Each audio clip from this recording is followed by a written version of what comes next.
Hi, folks. I'm Layman Pascal, and this is the Integral Stages Meta Podcast, wherein we podcast podcasters, broadcast broadcasters, and generally reflect on people who are trying to bring forth higher, deeper, more developmental and transformative wisdom through online projects. Today, we're sitting down with Greg Kaminsky, an esoteric scholar and practitioner who has been producing and hosting Occult of Personality, one of the longest running and most respected esoteric podcasts on the internet, as well as conducting the interviews for Freedom Place, a series making public some of the tantric, alchemical, and spiritual work of Traktum Keba. Hi, Greg. It's a pleasure. Nice to talk with you. Thanks for having me. How was that for an introduction? Sounds good. Thank you. I guess my first area of curiosity is, what do you get out of interviewing the kinds of people that you interview? What's in it for you? Mostly just I had a lot of questions about different things, and it seemed like the things I wanted to know were,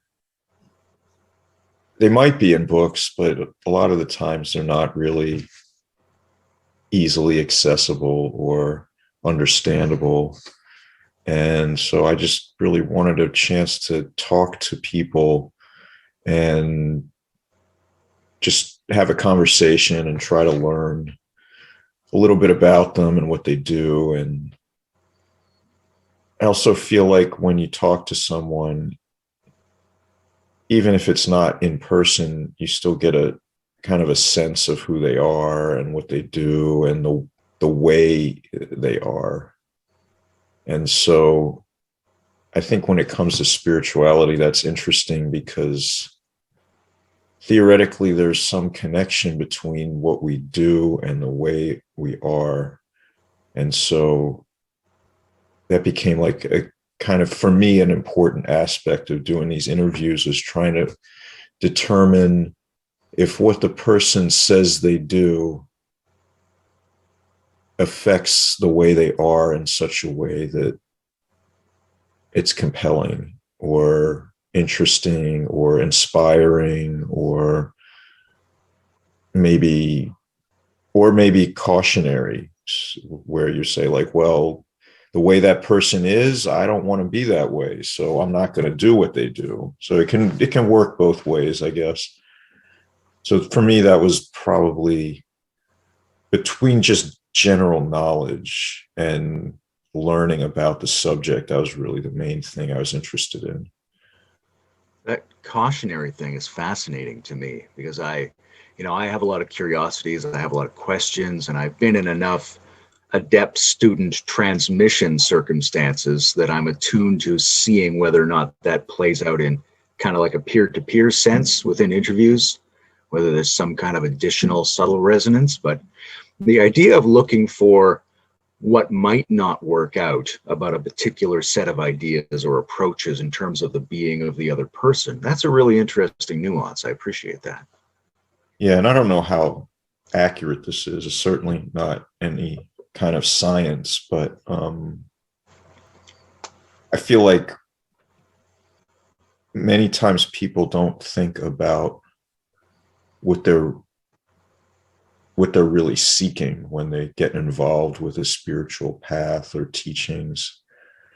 Sometimes it can just be a sense of longing that isn't really well defined or articulated, but other times it can be somewhat specific. And I think it's always a good idea to spend time trying to determine if what you're seeking is what is being offered, because sometimes they don't match up. That's nicely put.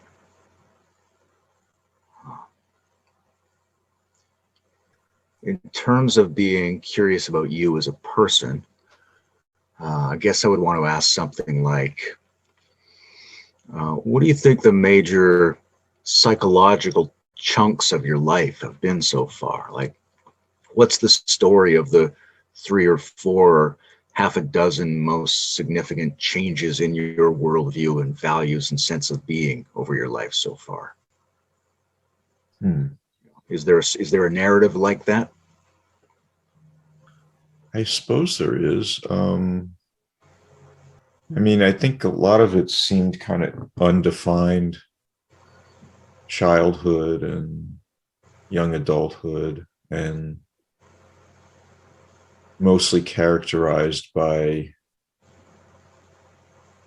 feeling confused and being like almost regularly prompted by teachers and parents and society to prepare for a life that seemed meaningless and inconsequential and consisted of mostly, getting up, going to work, performing a bunch of meaningless, mindless tasks for someone that was just checking boxes off and then going home and trying to find some entertainment and distraction to make you want to do it again tomorrow. And that seemed pointless to me. And then I think in my early to mid 30s, struggling with that meaninglessness a lot and trying to find any avenue that would yield some clue as to what all of this was, or why we're here, or what's the point of it all. And I think that stage kind of lasted, I don't know, maybe 15 years or so. And then now it's more of a stage where, like, I don't really have questions as much. I don't really have answers either, but it's more like I can perceive there is meaning and there's a point to it all, but none of it's related to my own like personal preferences or ideas about myself specifically. So yeah, I don't know. I think a lot of it is like just trying to get a handle on perspective in terms of what is this place, what am I, what's the point, and so it doesn't really resolve in a way that's like linearly like doesn't have a satisfactory feeling to it. It's more like a tangle, kind of like letting go. So it just resolves without specific data or answers or anything. I don't know if that makes sense really, but it feels good. that's good. I'm resonating with it. I appreciate the sense of seriousness of your embodied existentialism, let's say. um, how will I put this? I saw an interview years ago with Leonard Cohen when he was still alive, and the interviewer said, "What was it that attracted you to Zen Buddhism?" And he said, "Absolutely nothing," which is kind of a Zen joke, but he said, "I met a man who impressed me. If he'd been an imam, I would be a Muslim right now." Uh-huh. So I'm curious about, what was it that impressed you about TK? What did you perceive about him that was desirable, interesting, important, such that you wanted to get engaged with it more? I think there was a number of things. One was like he wasn't just a teacher, so he had like other interests and he had other pursuits that he's successful at, and he's not looking for students. So I thought that was interesting, and that he not only was he not really seeking students, but it didn't seem like he was seeking or needing anything from anyone at any time in any situation. So I'd never really met a person like that who had no like desire or grasping or agenda or like there was no program. It wasn't like ushering me in like, oh, we've been waiting for you, we've got a whole in fact, it was like the opposite, like, oh, I don't know where you're going to stay, and I'm not sure what the schedule is, and yeah, well, we can get you started on practice, but there's no like orientation or welcome packet or book to read or like any like typed out like checklist. There's nothing. Like it's all like you just kind of like show up and you're like all of a sudden in the middle of something that started a long time ago and you're not really sure where the beginning is or how to jump into it. So like it was the opposite of every other teaching situation I'd ever encountered completely. Like the emphasis was not on the student. The emphasis is like the emphasis is more on like really like how do we help the teacher do the work that he's doing, and part of that involves learning and doing practice, but a lot of it involves like just understanding how to live and how to learn, and so it just is a much different situation. So it became obvious, like within a few minutes of just talking to him, that,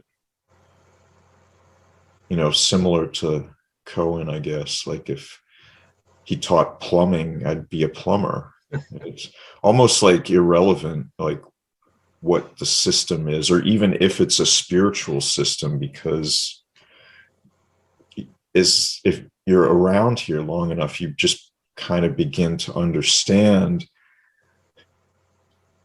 it's not necessarily the specifics of what's being done, as like the way it's being done, the attention, the care, the meaning of it.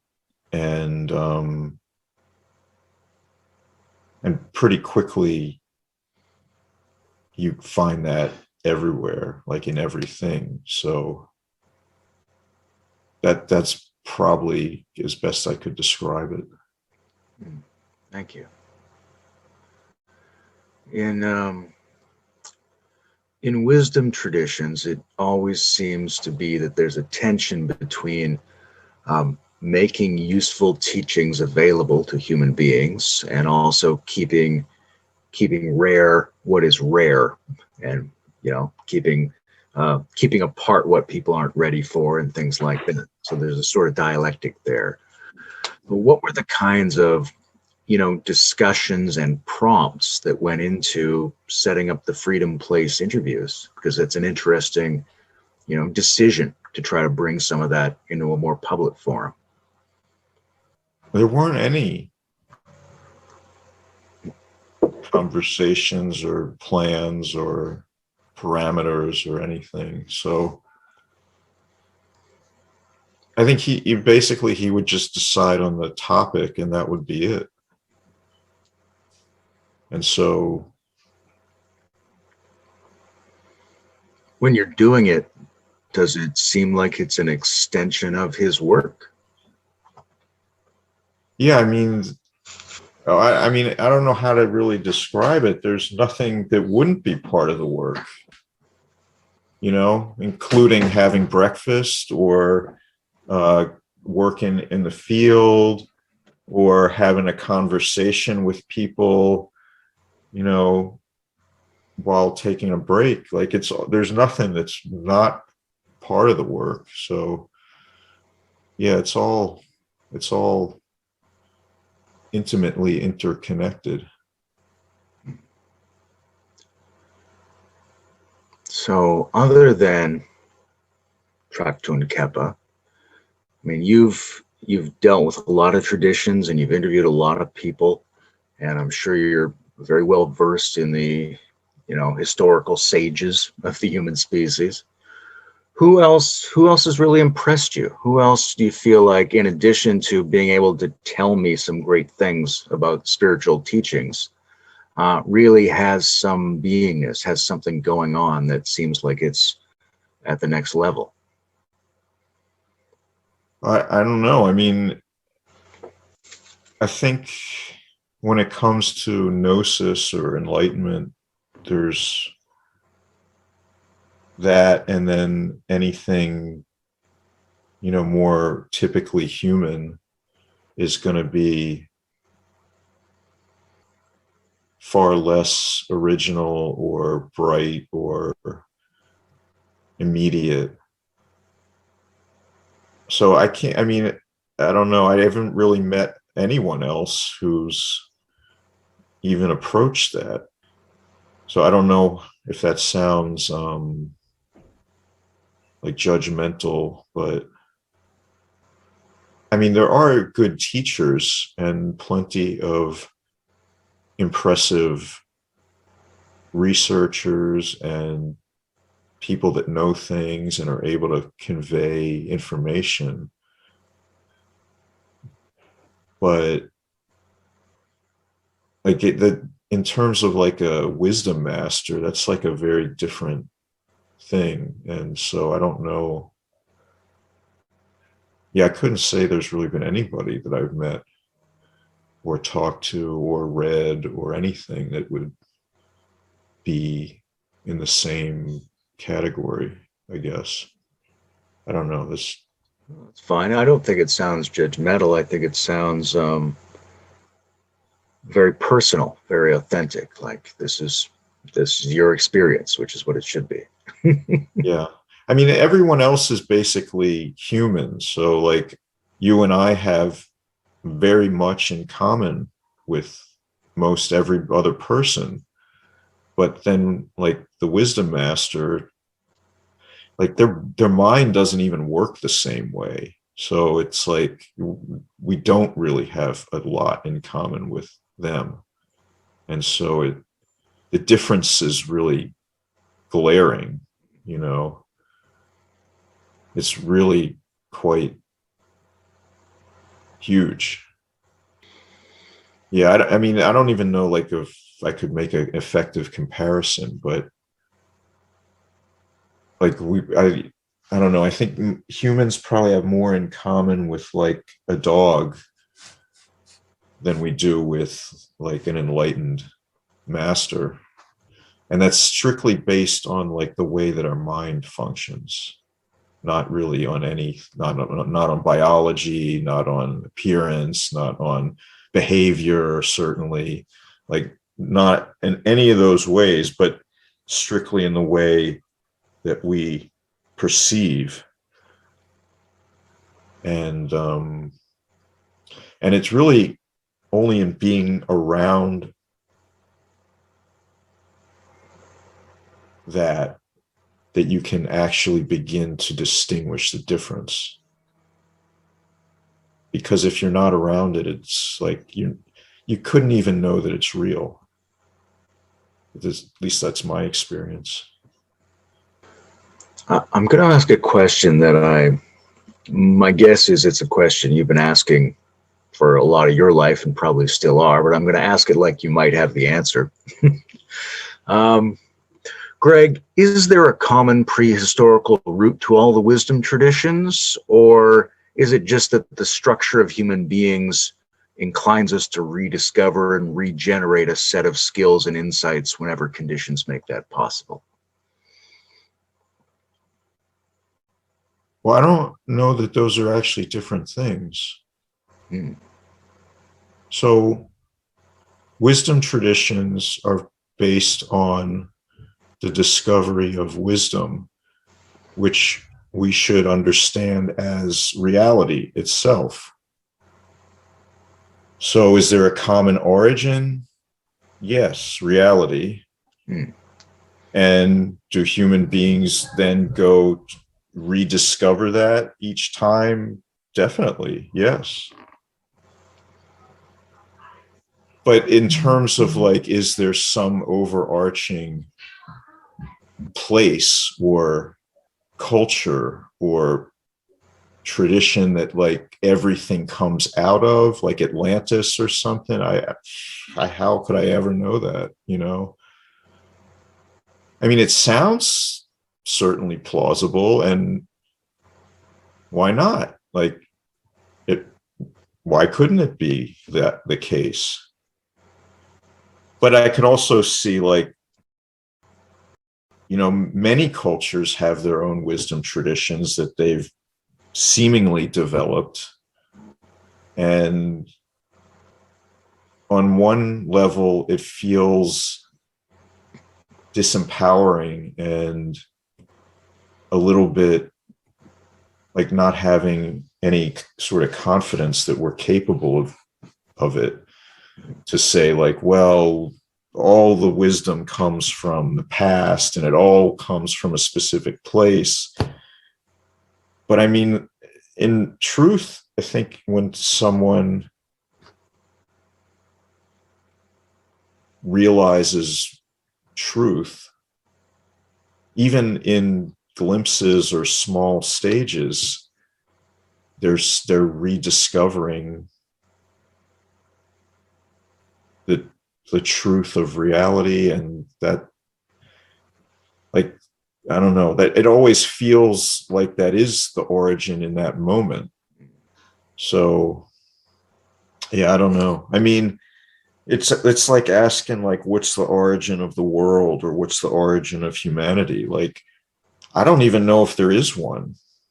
And if there is, there's no way I could know it.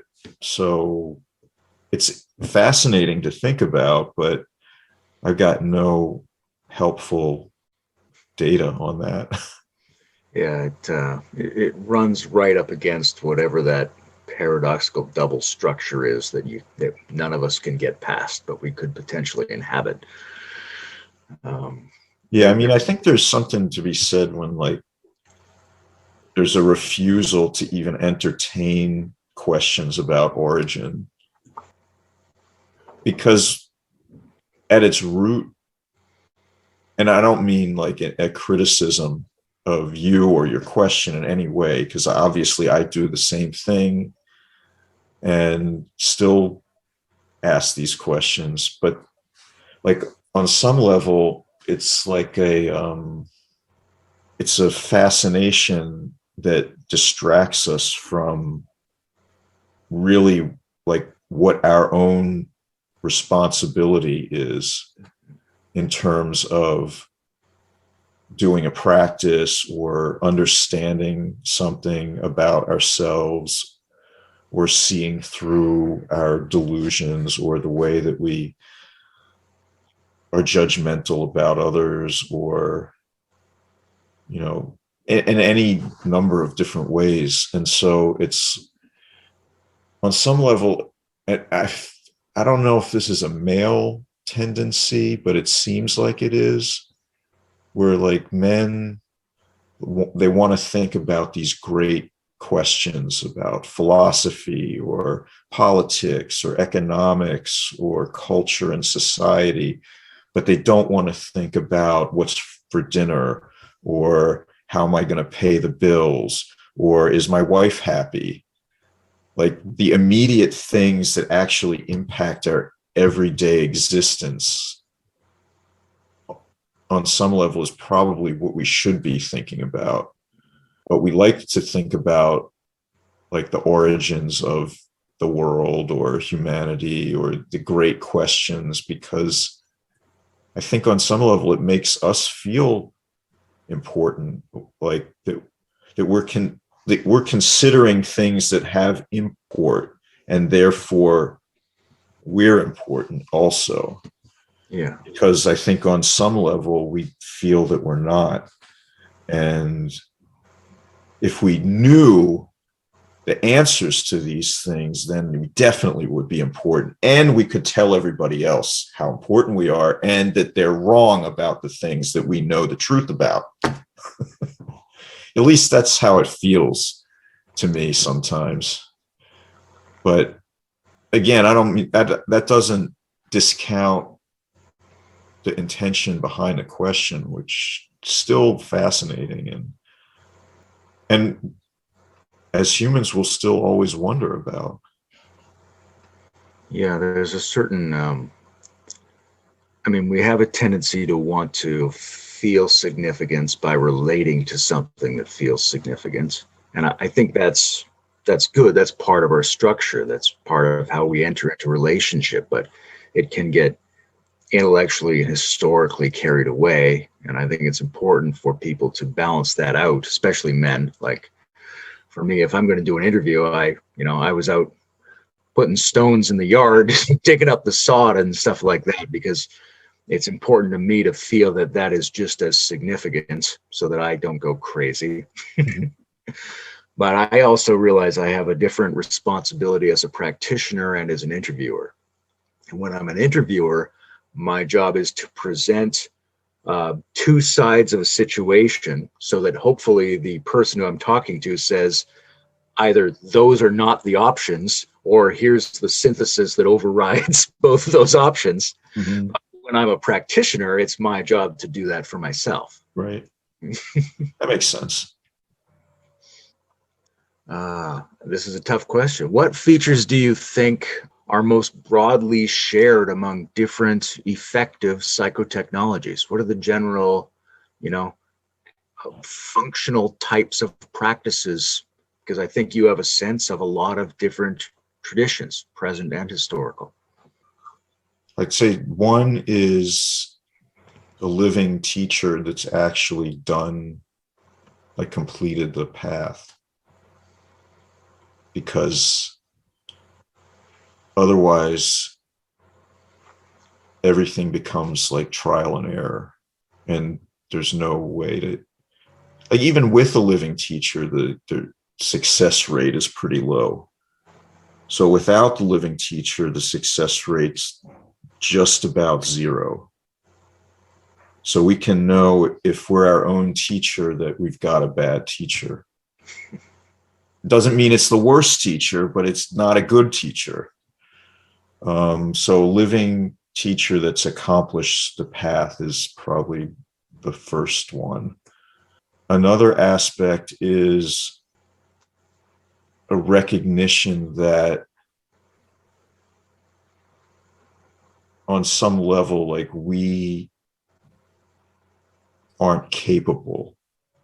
It's not to say we couldn't become capable, but like, as at the beginning, we're not actually capable. And like, so we have to admit that and then get help from someone who is capable. So there's this willingness to learn. And so, and I think connected with that is like this, the willingness to learn. There's a willingness to be wrong. There's a willingness to not hide that. And then gradually over time,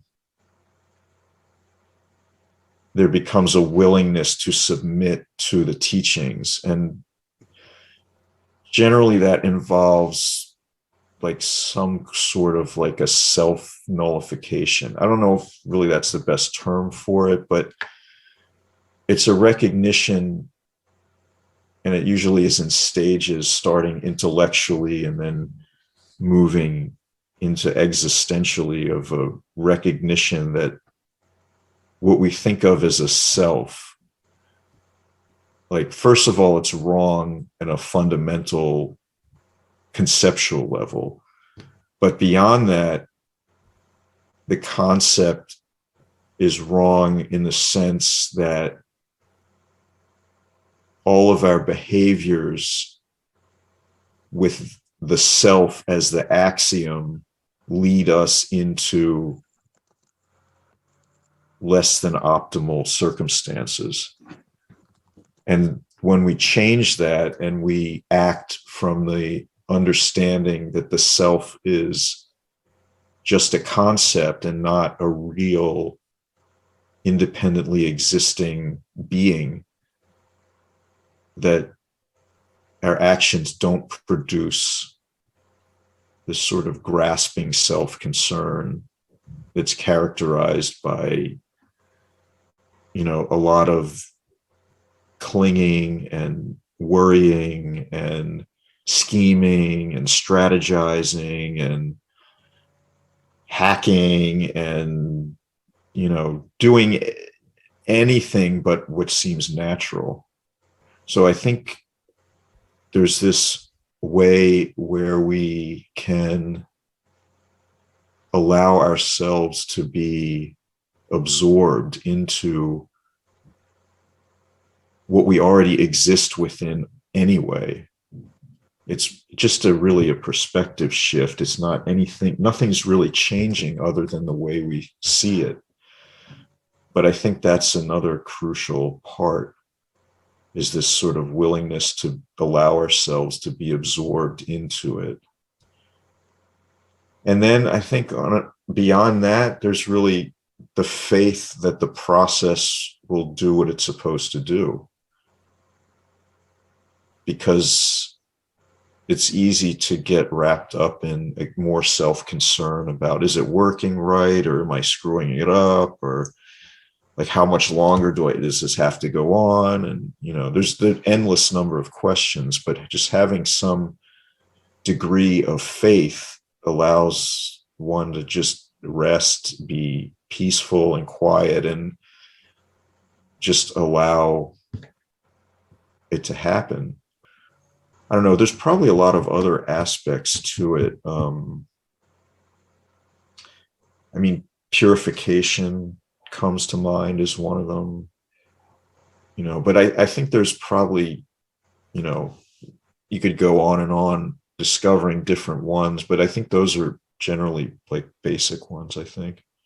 Yeah, it's a huge discussion. I appreciate the sample that you provided. Thanks. Worldviews are coming to my mind. It's sort of, the nominally dominant worldview now is sort of very bottom up, where the physics gives rise to the chemistry, gives rise to the biology, and then the noosphere, and then our spiritual epiphanies are emergent from that. And the reverse of that is very common in a lot of the Gnostic schools, where the world is sort of initially the radiant, uncategorizable, filtered through dynamic processes into a sort of a reified world of objects and thoughts. What's your take on that? Do you feel like fundamentally aligned with an emanationist view, or do you feel like the bottom up and top down have equal dignity? So I guess I'd say that I don't think either one have dignity, in the sense that I feel like they're not, from my experience, accurate portrayals of what's happening or not happening, as the case may be. So what would be a more accurate portrayal? I think a more accurate portrayal would be the way I describe it in the book, which is reality is divinity coming to know itself. So that's basically all it is. And then, so you'd have to ask, well, what's the problem then? Because that's not my experience. And the problem would be that we mistake divinity for ourselves in a world of other people and objects. So right from the very moment of perception, we've already kind of made a misperception by thinking we understand what's happening and then acting from that misperception. So, and this is why, like earlier I was saying, like the idea of a self is conceptual, and even the concept isn't valid. Because if all is divinity coming to know itself, there are no selves, so there's no beings, and there's no objects, there's no things. And so there's just perception is going on, and there's light, and then we turn it into us as people and humans in the human realm and on this earth, like surrounded by stuff. And then it becomes like, well, I'm a small person in this big world, and I've got to behave in ways that protect this from all of that. And so in many ways it's just much simpler. There's no big like top down emanation or bottom up like realization. It's just what it is, which, like they say, it's not what it appears to be, and yet it's no different. I don't know. Much of this is probably not going to make any sense to someone that hasn't had teachings about this or done practices that would allow them to experience this, which is fine. And it's a pretty radical viewpoint. I understand that. I'm not trying to convince anyone that this is how it is. So, but that's really the view. That's what it involves. And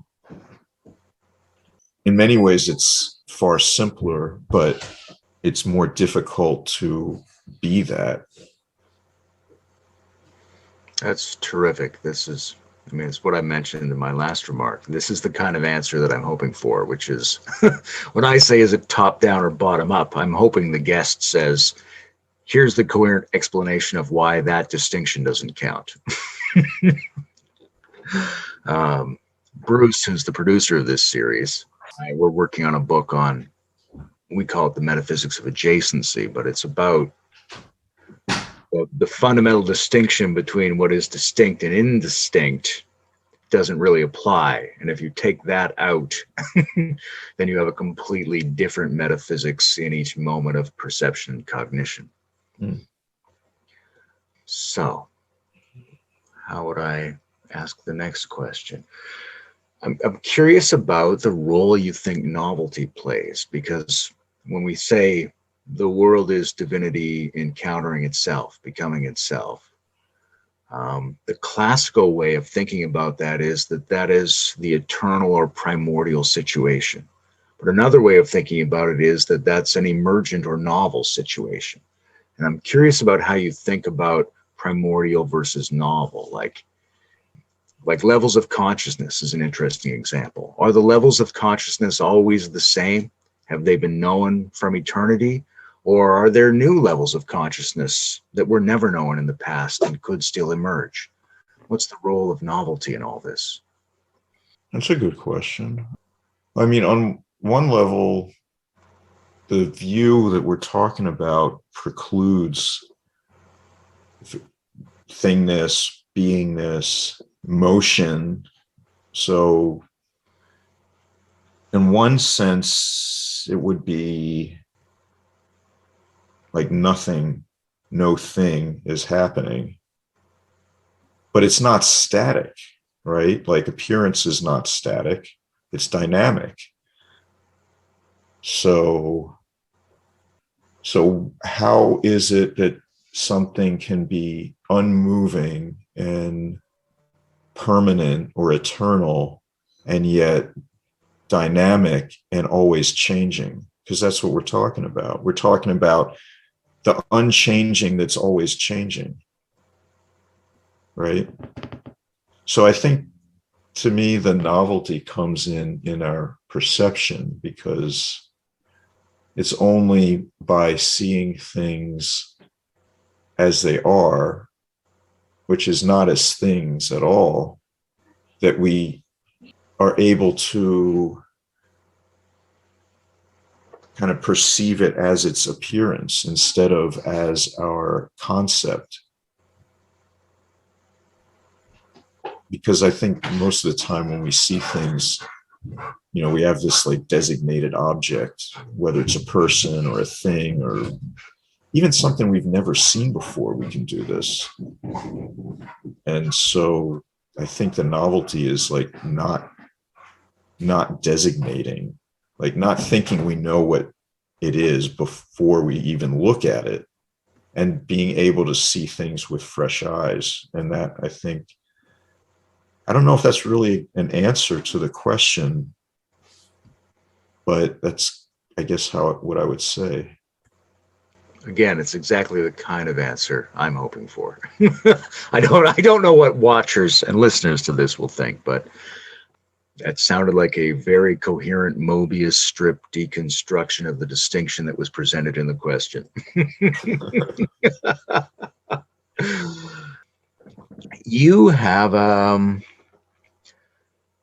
kind of, I would say, classical interest in the history of magic and the occult and the esoteric, and your work on Pico and things like that are fascinating. And magic has a very interesting, rich history. It has a prehistory, it has a pagan history, it has a Renaissance history, it has a suppressed Christian history, and a kind of public revival in the 19th century, and now a strange internet flourishing where all secrets are revealed and all groups can interact with each other. I'm curious what you think its future might be like. What's happening now? Where is it going? What might it be like in the next 100 years? How does it adapt to the radically changing global and technological conditions? Do you have any sense of what magic's future is? I guess what I would say is, I mean, you describe this period we're living through now where it's all incredibly open and accessible. So I guess I would say that if history is any guide, then the future will be that it's forbidden, hidden, inaccessible, socially stigmatized, and generally thought of as something that only bad or foolish people get involved with. So it'll probably go back to what it used to be. That's what I think. I mean, I'd love to say, oh, it's going to continue to grow and flourish, and the internet and, magical techniques will become more refined and people will become more loving and wise. But that's just a fantasy. I don't think the world has ever been that type of place. I mean, there's been moments of it. And so we might be living through one of those moments now, where you and I can have this conversation over the internet and feel free to express ourselves and say what we think without any fear of recriminations or being canceled, or worse, ending up in some prison camp, being tortured or killed for this. But historically, that's what people have faced. So I don't expect it to be radically different in the future, unfortunately. My sense is that the period that we're going to see is more like, it'll be more conservative, traditional, and make like the 1950s look like a real liberal, wild time. That's my concern, I guess. You think the pendulum's going to swing back? Yeah, for sure. Interesting. I mean, the more like society goes in ways of like radical acceptance and being open to different ways of being, like, I feel like at some point it'll kind of reverse and stop being accepting and open and start being more regimented, But it's hard to say, because a lot of times these events are precipitated by things that are sudden or unexpected, or major changes, whether it's political or environmental or something. It's hard to say, but we're going through a time where the instability seems to be increasing. Does seem like there's I would say maybe a stress-triggered tendency in individuals and societies to self-sabotage. And one of the ways you self-sabotage is to attack your representatives of wisdom, whether it's Nazis going after Einstein, or fanatical Muslims going after Sufis, or the burning of the witches or anything like that. It's a weird tendency to try to hurt ourselves collectively by going after the things that represent the potential of what we could be. Yeah. What else? I heard you and TK talking about pranayama and mentioning Rudy, who's always one of my favorites, partly just because his general attitude is great, and because he has this neat emphasis on chemistry and like the subtle muscular way of working, which I really enjoy. But it made me curious about your current take on prana. I wonder if you view it as a metaphor for flow states and bioelectromagnetism, or whether you think of it as an actual additional form of energy, some massless, qualitative, truly subtle energy apart from the physical spectrum of energies. That's an interesting question. I guess I don't really think about it in that way. I feel like there's a question sort of behind your question. I'm not really sure what it is, but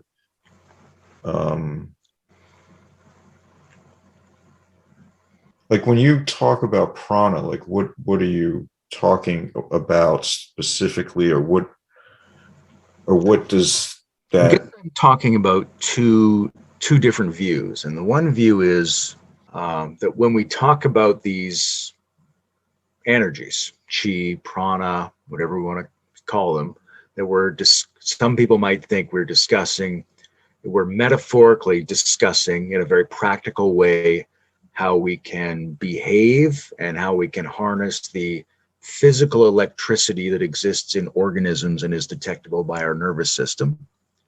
And some other people would say, yes, that's all true, but that's all part of the normal physical reality. And there's this other physics, this physics of a whole different spectrum of energies that's maybe don't have mass, maybe cannot be detected with electrometers, no matter how sensitive, that have some special vitalizing quality to them, things like that. I don't know if that makes sense. Yeah, I mean, I think it makes sense, but I don't necessarily agree that they're separate things. I mean, I guess my take on it would be just like most things, that like we think we have some idea about the way reality is based on science, but that's not really true. Like we don't really know anything. Like science can't, like you're talking about with chi or prana, like science can't describe the mechanism by which a living thing lives, right? What's the vital force? Like we don't even know, right? We call it chi or prana, and well, science can't even nail that down.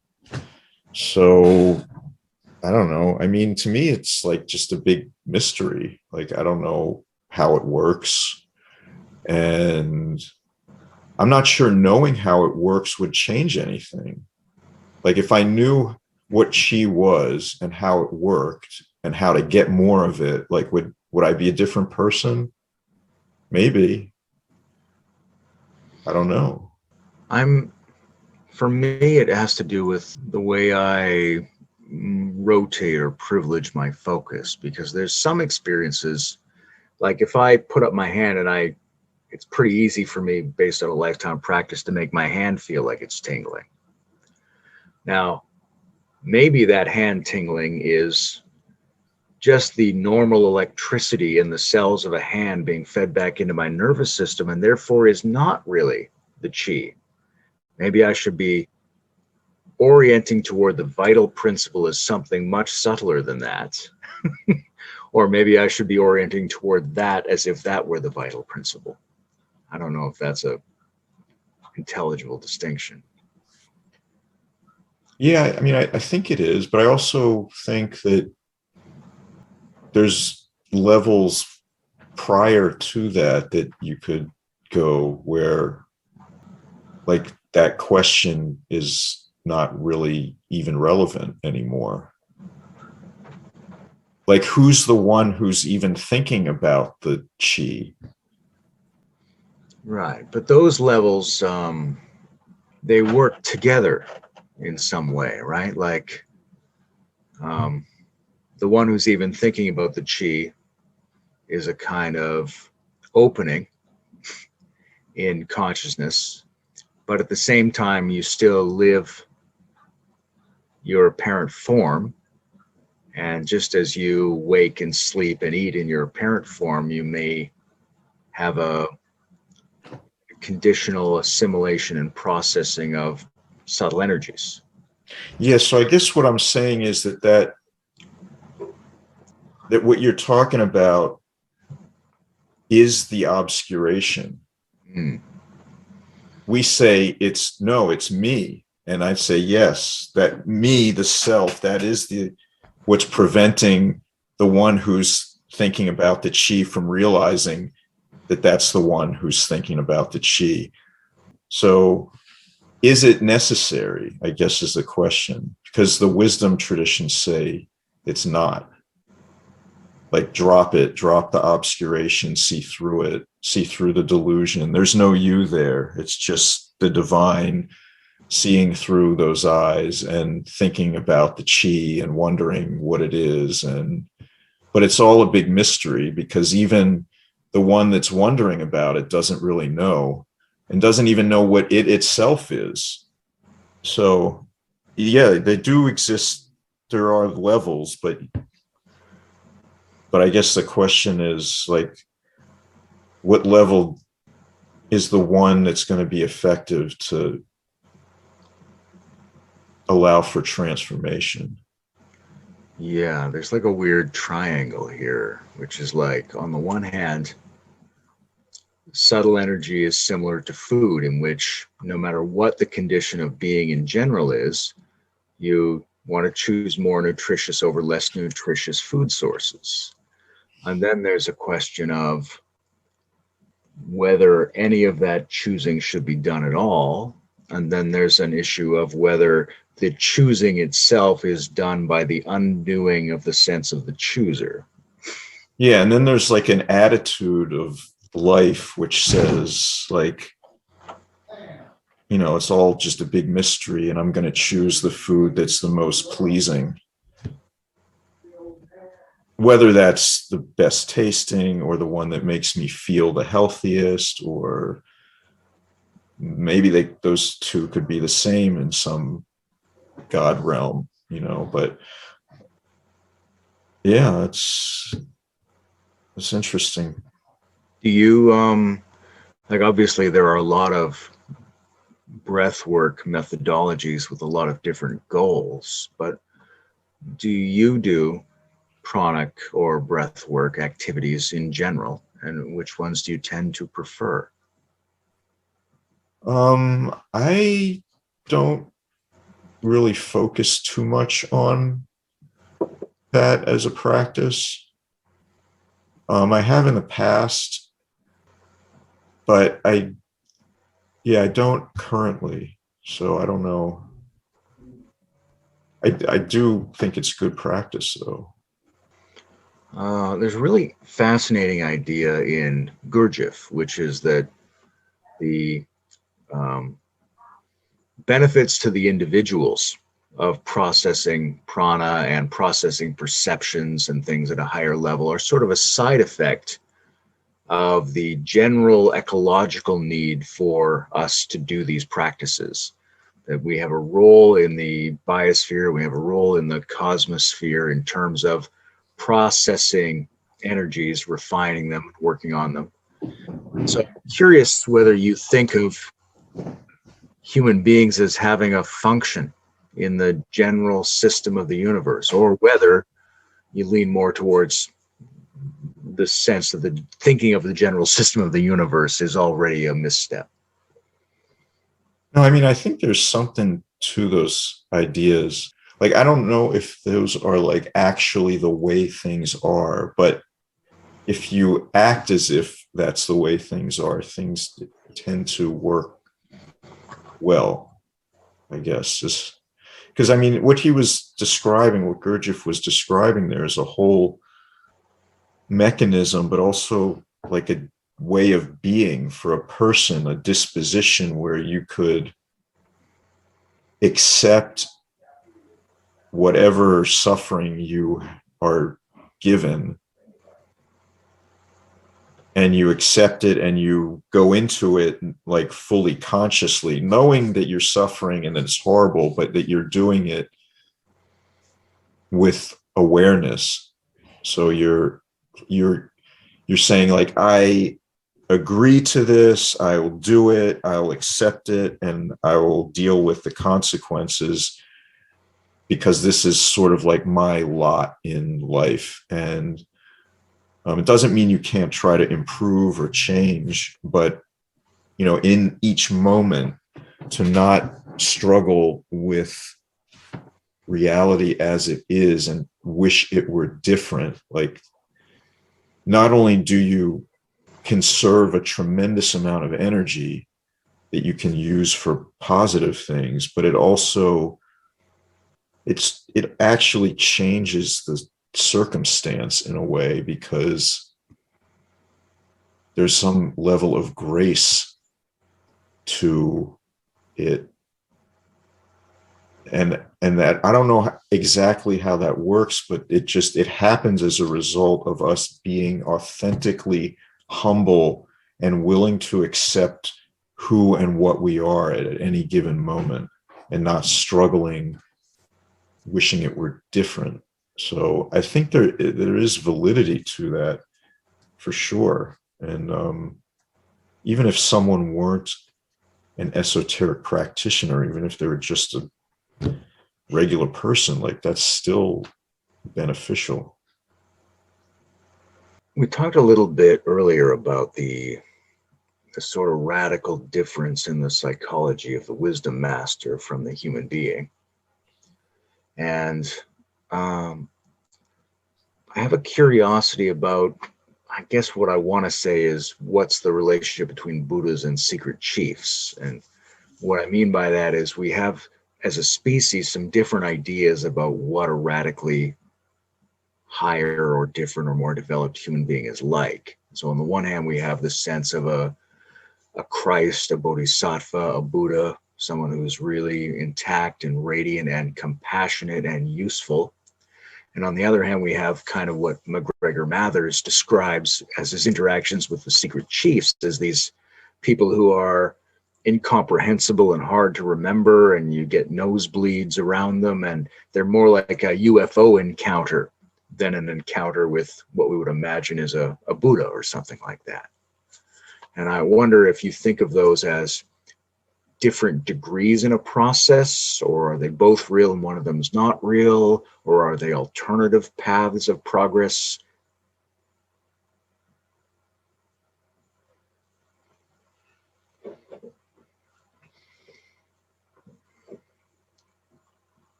This is interesting based on the last question I asked, um, which had to do with the difference between coherent, intelligible, positive, affirmable higher beings and uncanny, disturbing forms of alternate or higher beings. Reminds me of a time as a kid I was watching Arthur C. Clarke's Mysterious World, Mysterious Universe, whatever that show was. And he made a joke about the Illuminati, and then he looked in the camera and said, unless, of course, I'm a member of the Illuminati, and then the TV signal cut out for like 10 minutes, just went blank. Which almost seemed like a confession.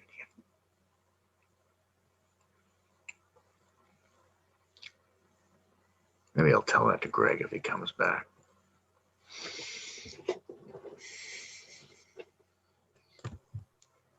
There he is. Hello.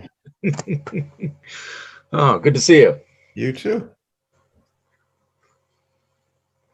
Oh, trying to think where we left off. It actually reminded me of when I was a kid, I saw this TV show with Arthur C. Clarke was hosting. Mm-hmm. He was talking about world governments and things like that. And he paused and he looked right at the camera and he said, unless, of course, I'm one of the Illuminati. And then like went blank for about 10 minutes before the show came back on. And I always stayed in my memory. That's funny.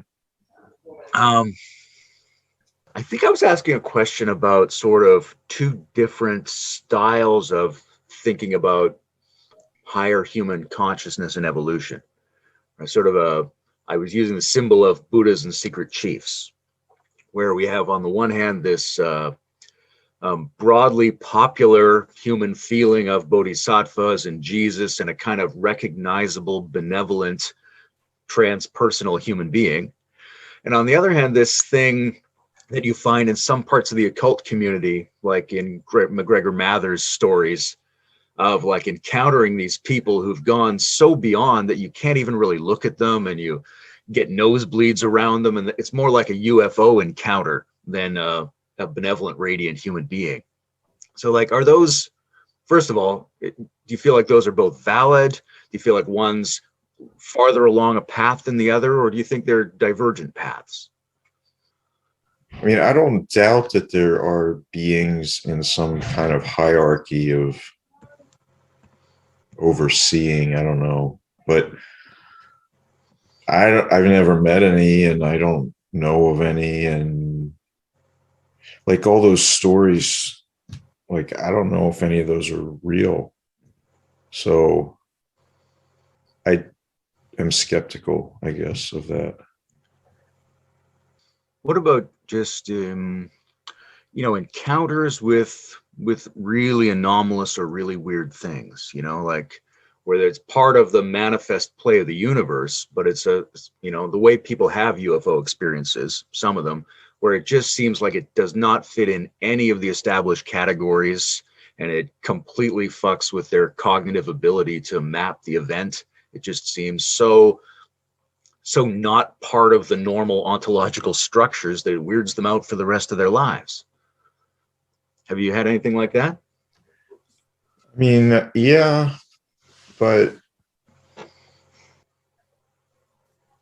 I think it's rare when people are able to somehow like benefit from something like that happens and not just get stuck in the details and trying to figure out some arbitrary meaning to it. So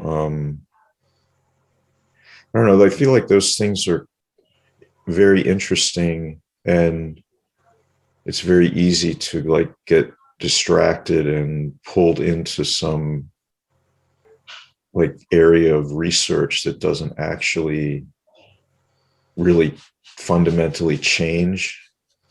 So in a lot of times what happens is people just have an experience of the paranormal or something, and then they just get more neurotic. And that's not helpful.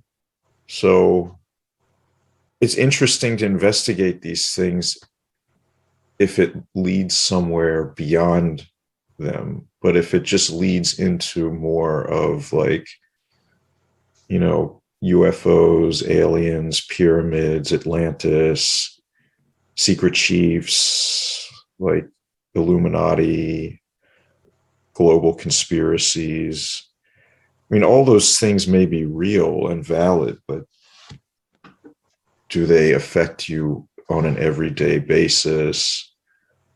Do you spend time thinking about them to the exclusion of thinking about or doing things that could be beneficial to you or the people you know and care about?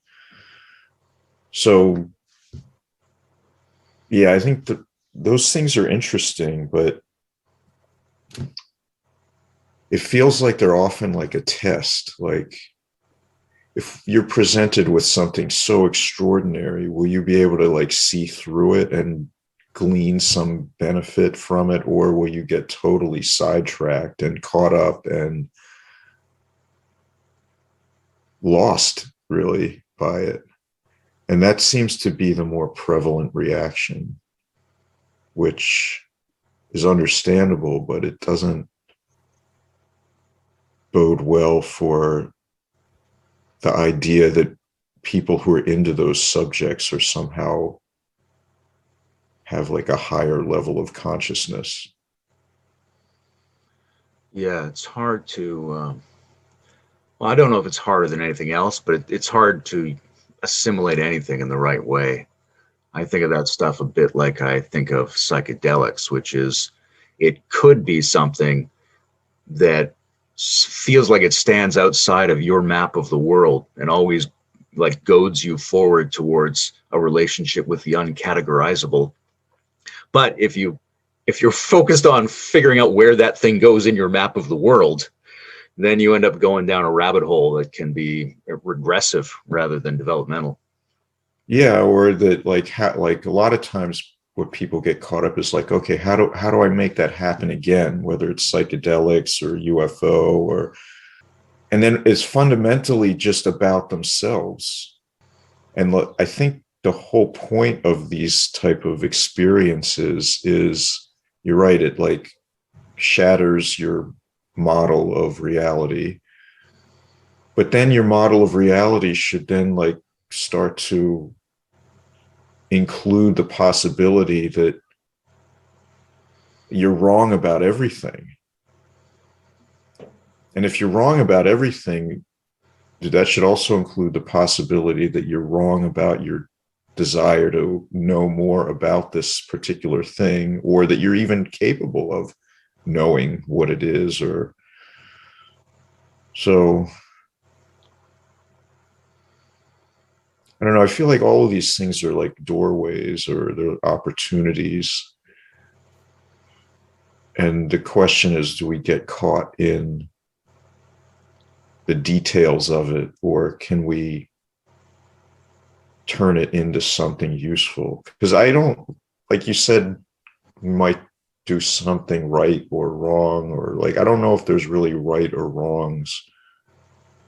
I think it's really like, can we use it beneficially for us to grow and mature, or do we do the thing that we normally do, which is turn it into something that's about us, and how can I have experience or the feeling or the status or whatever, or just knowing more than somebody else does about it.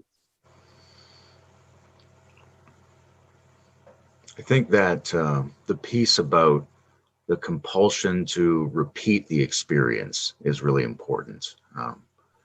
In my early 20s, I was doing an internal process, and it just sort of unraveled my mind for a while, and I was transparently God. And it was such a neat experience that I tried to perform the same internal process to get the result, and it never came. And I started to think in terms of, I called it the millionth customer. Like you walk into a store one day and all of a sudden there's a fanfare and you're getting free gifts because you're the 1 millionth customer. But you can't go back into that store and get that same result because it wasn't caused by the thing you immediately did before it. And if you try it might not have even been caused by you at all. So yeah, it's the store and it's everybody else and it's the whole world. Like it's yeah, it's thing interesting. With rats, you can, like, if you give rats reward chemicals, they can solve almost any maze. But if you give them, no matter how complex it is, if you give them random bursts of the reward chemical, they go crazy and they just try things over and over and over again until they die. Yeah. Yeah, so interesting. Yeah, I don't know why we seem to want to repeat it, like somehow prove to ourselves that we're the ones that did it. Yeah, I get that. A lot of these things are, I mean, we love them. They're just amazing experiences. We want to be more in that state, but the repetition and the idea that we did it or that it was caused in a simple way that we can understand by something that immediately preceded it seems to be a real danger. Yeah, I think so. Yeah, because we have like a idea that we're doing things or making things happen, but especially with those type of things, there's so much that's really, like anything, is really out of your control, and circumstances come together, and there's many variables that we probably can't even account for. So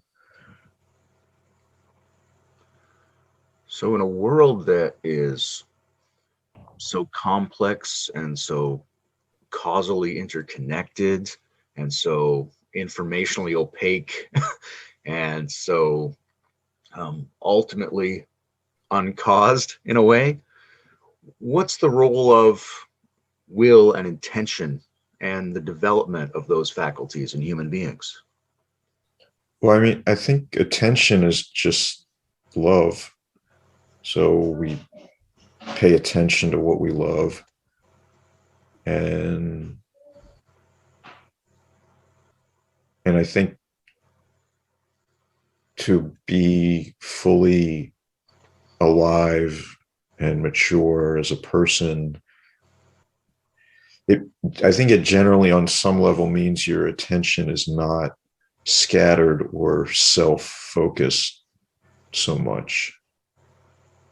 That may be antithetical to some people's ideas about will or their self-conceptions. Do you think we increase our capacity to have organized attention by undertaking tasks wherein we have to tell ourselves a story that we are the cause of things? I don't know. I feel like on some level it's more mechanical, like to focus your attention on a single object and then keep returning the attention there, like in a disciplined way, is really the way to actually develop the capacity for more focused attention. But I don't know if there's like an underlying motivation or feeling or something else that's happening there to really like increase the capacity. There might be, though. I've heard two different framings of attention exercise. One of them's arbitrary in the sense of I just pick something and I concentrate on it, or my mother's husband was in a group where they did a lot of intentional noticing of things. So they use any perception that comes up.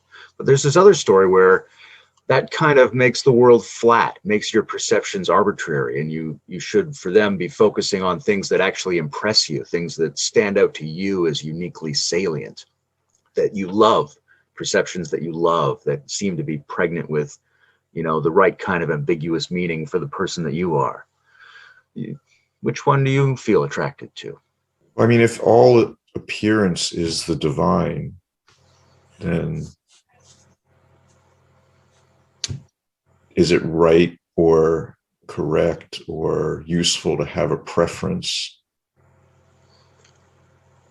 I think it really depends on the person's point of view. Like if you think and see all as divine, then it wouldn't really make any difference what your attention was focused on, because you're seeing through the appearance to its meaning. And I think that is inherent, whatever you're concentrating on, like the point of view by which you arrive at the concentration, because that's going to affect the entirety of the context of the contemplation. So the view that one holds is actually vastly more profound and important than it might seem. So yeah, if someone has like a nihilistic view where like things are things and I'm me and there's nothing else, if I don't perceive it, there isn't, it just not, it doesn't exist.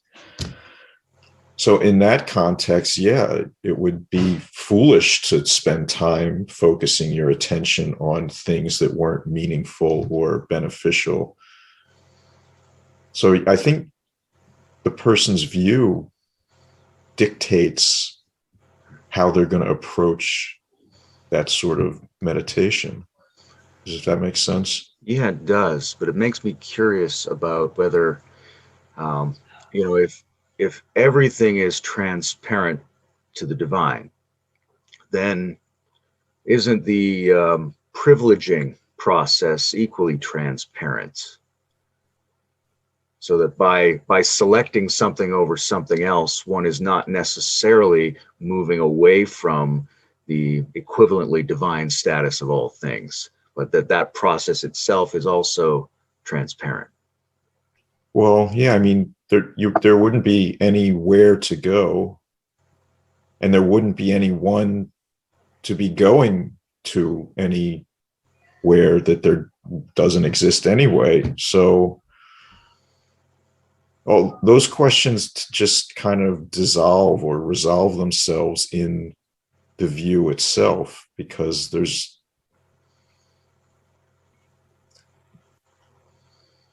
it what would be the word, what would be the opposite of introduces? It like disintroduces the complexities of our mind to ourselves in that way.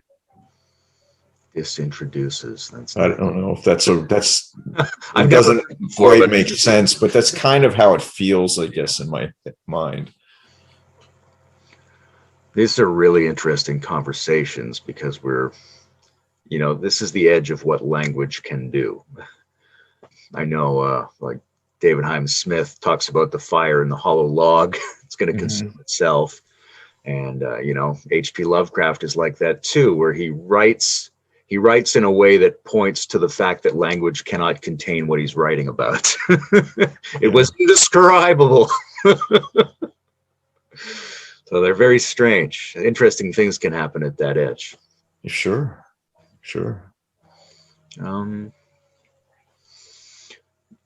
There's lots of apparent phenomenon where we seem to have a choice to view them through a first, second, or third person lens, where I could be like, oh, this is a part of my psychology, or this is an objective phenomenon, or this is some kind of an other person-like entity.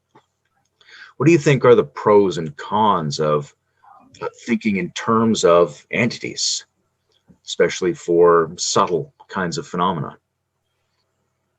I mean, I guess one benefit would be not taking anything as ordinary. I think that's probably the biggest benefit, because most of the time, even when we think we're being present and conscious, we're actually totally not, and we're being usually mechanical and habitual and asleep, in a sense that we're like existing in a world of designated objects and thoughts that are in many ways like disconnected from reality. So if you were to see everything as like some deity or some other mysterious being, like it might cause you to not be so mechanically asleep all the time. Like that could be a huge benefit in and of itself. Yeah, I like that. I've got the whole lifetime of scientific world training to make me be cautious of entity ideas, but at the same time, I have a deep feeling that I probably behave better when I think of entities, right? If I'm out, even if I'm going to do something like take a little subtle something out of a plant with my perception, it seems like I'm not quite doing it right if it's a thing and I'm taking it. Whereas if it's co-present to me, then I'm sort of in the right relationship. I can behave better with it. Mm-hmm. Yeah, that makes sense, I think. Who do you reread? What books do you go back to? At this point, the books I tend to go back to are like for either technical information or for writing purposes a lot. So it's not really generally for like pleasure reading or anything. So like when I think of things that I read over and over again, a lot of it would be like spiritual practices and then specific technical information for doing practices or teachings about the methods, and then like other texts for the purposes of writing. I mean, but I like one of them that I feel like I've gone back to over and over again over the years is Pico's oration, because I think in that text, which is fairly short, he hits on a number of points that in many ways he actually like lays out the entire spiritual path from start to finish. He doesn't give the specific methods, but he like explains overall the stages and intention of what's being done. And I find it extraordinary because, I mean, for most purposes, it was totally inaccessible to even people who were educated or could read at that point in time. And then very quickly afterward, in maybe like less than 100 years, his ideas completely got like plowed under, and instead Western esotericism comes into being, something like almost unrecognizable from what Pico was describing in the oration. And even now to this day, it's unrecognizable from what Pico was describing in the oration. And to me, that's pretty extraordinary. And it also is, I think, illustrative of the way that true esoteric wisdom is self-secret. Like it keeps itself secret. Like it's out there in the world for anybody who wants to read it, but yet no one seems to have any clue that it's there or what it says, or that following it could change your life. So I think that's really amazing. And so I always try to bring it up and remind people about that text. But again, it's like only people who are ready or able can get the message. And for anyone else, it's like, it's literally like the words go in the ear and out the other. And like, it's just passing through diaphanous, like water running through a colander. That's exactly what it is. And that's exactly what my teacher talks about when he says, like, you know, if you don't have effective spiritual practices and methods, you can't change yourself from a typical human being into someone that is able to hold the force of spiritual blessing. And it's easy to see from the other side because I watch like people hear, read, take in the teachings, and it doesn't have any impact or effect whatsoever. Yeah, there's a lot of there's some talk in inner alchemy circles about making yourself be an alchemical container. because a lot of people can have even very high experiences and receive amazing energetic and understanding transmissions, and doesn't change them. They can't be what it suggests to them because they don't know how to hold it, don't know how to assimilate it. Yeah, it's difficult because you think like, oh, if I just get the right information, that will make the difference. But it can't. And there is actually no information that would make the difference. There isn't any, because information is not equal to transformation. It hasn't ever been, and it never will be. So you have to have the methods. And practicing the methods means doing things that you don't really want to do, and then doing them over and over and over and over again for years. And it's only through those sorts of activities where you can confront your laziness and lack of desire to change. Like, we all think we want to change, but when we're confronted with the circumstance that will actually change us, we don't want it. It's just the way we are as people. And so it's difficult, because people tell me all the time, like, oh, I want to change, or I just want the teaching or the practice that will make me a new person. And I'm like, there's none. There isn't any.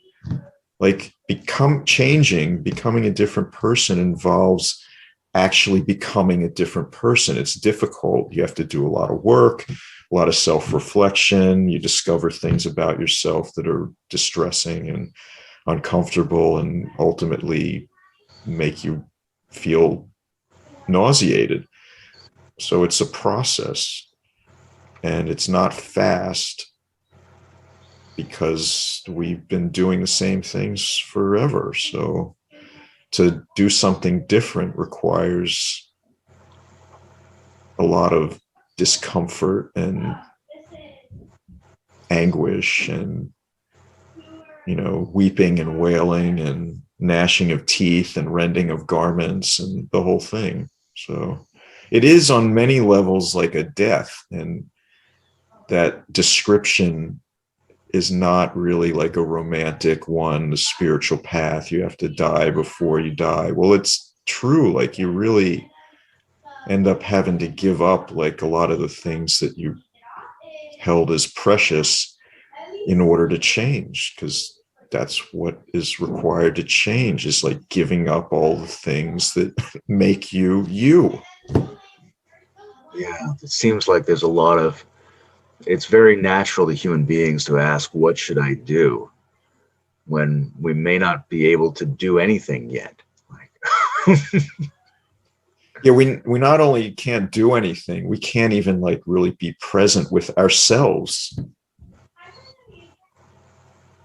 I mean, that's why, like, with the Gurdjieff teachings, they would do the self-remembering practice, where you just sit in a chair and you'd say silently to yourself, like, I'm here, or I hear, and just focus your attention here on yourself. Like, and even that is difficult and uncomfortable, and brings up all sorts of feelings of, like, just not wanting to deal with the fact that you're here and present, and you're a body and a mind, and it's not always comfortable. It doesn't always feel good. There aren't even reasons for things. So yeah, it's hard.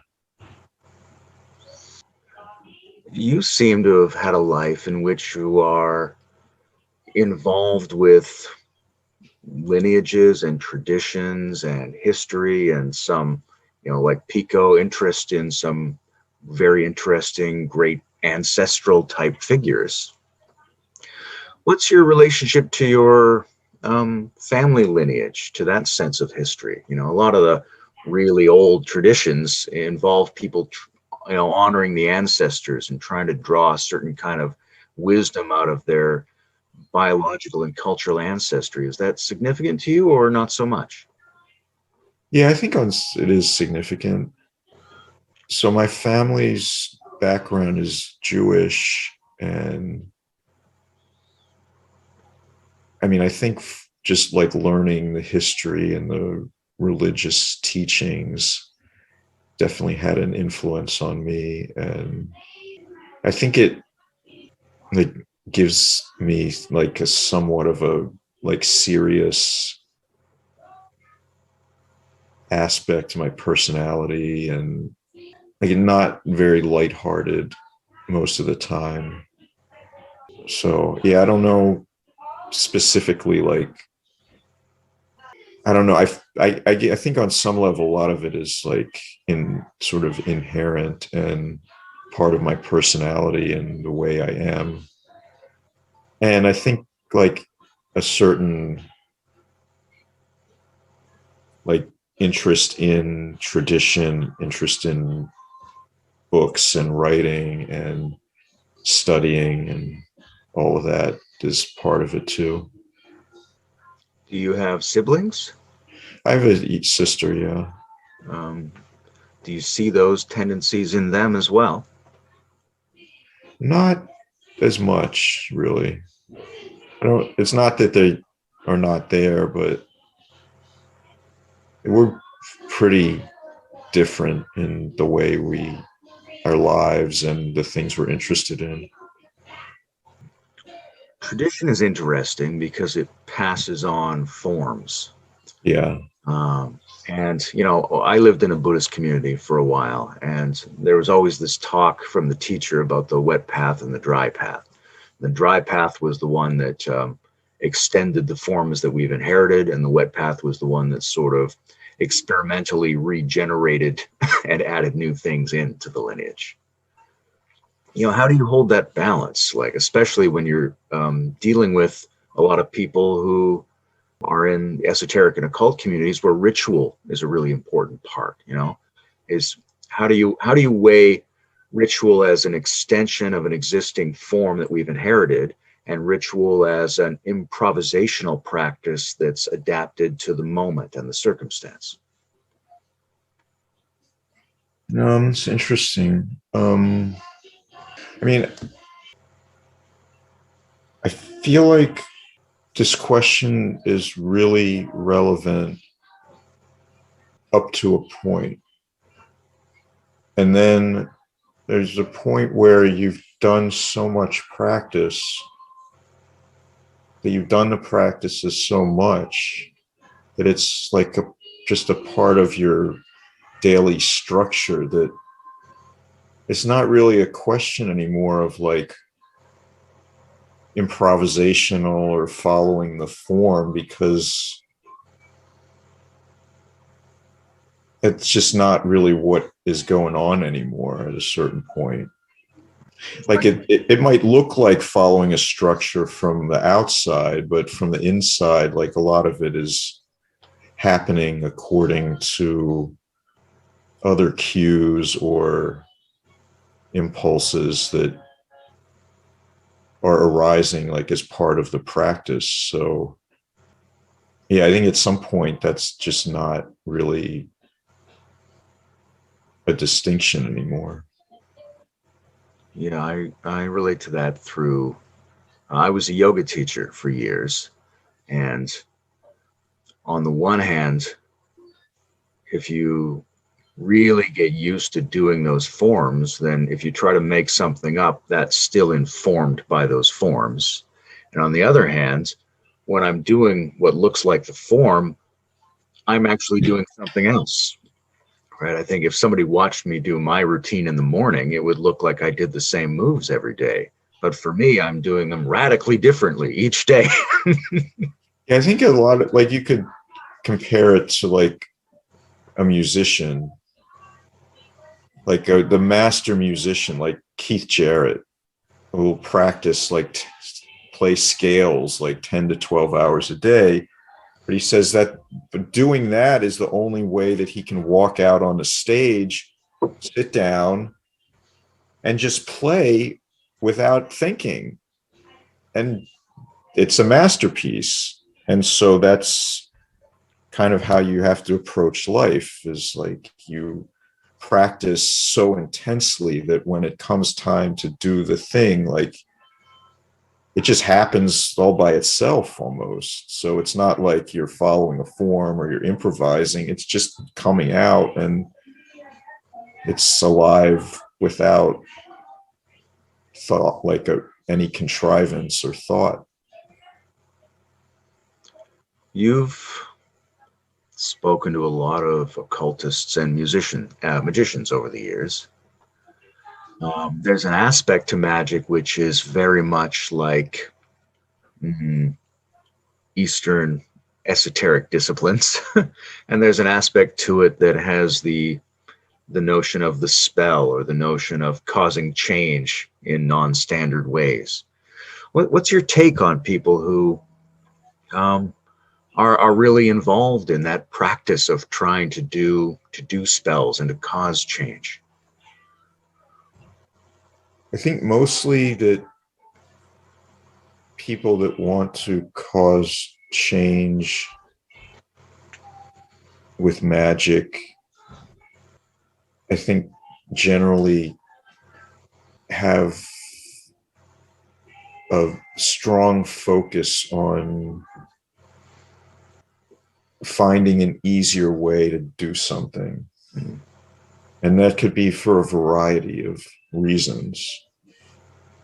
But I think really like an important part of like doing magic is not just doing the specific magical thing, but doing all of the other things that would cause the result to happen, that are just mundane, normal things. So in my experience, there's not enough of a holistic approach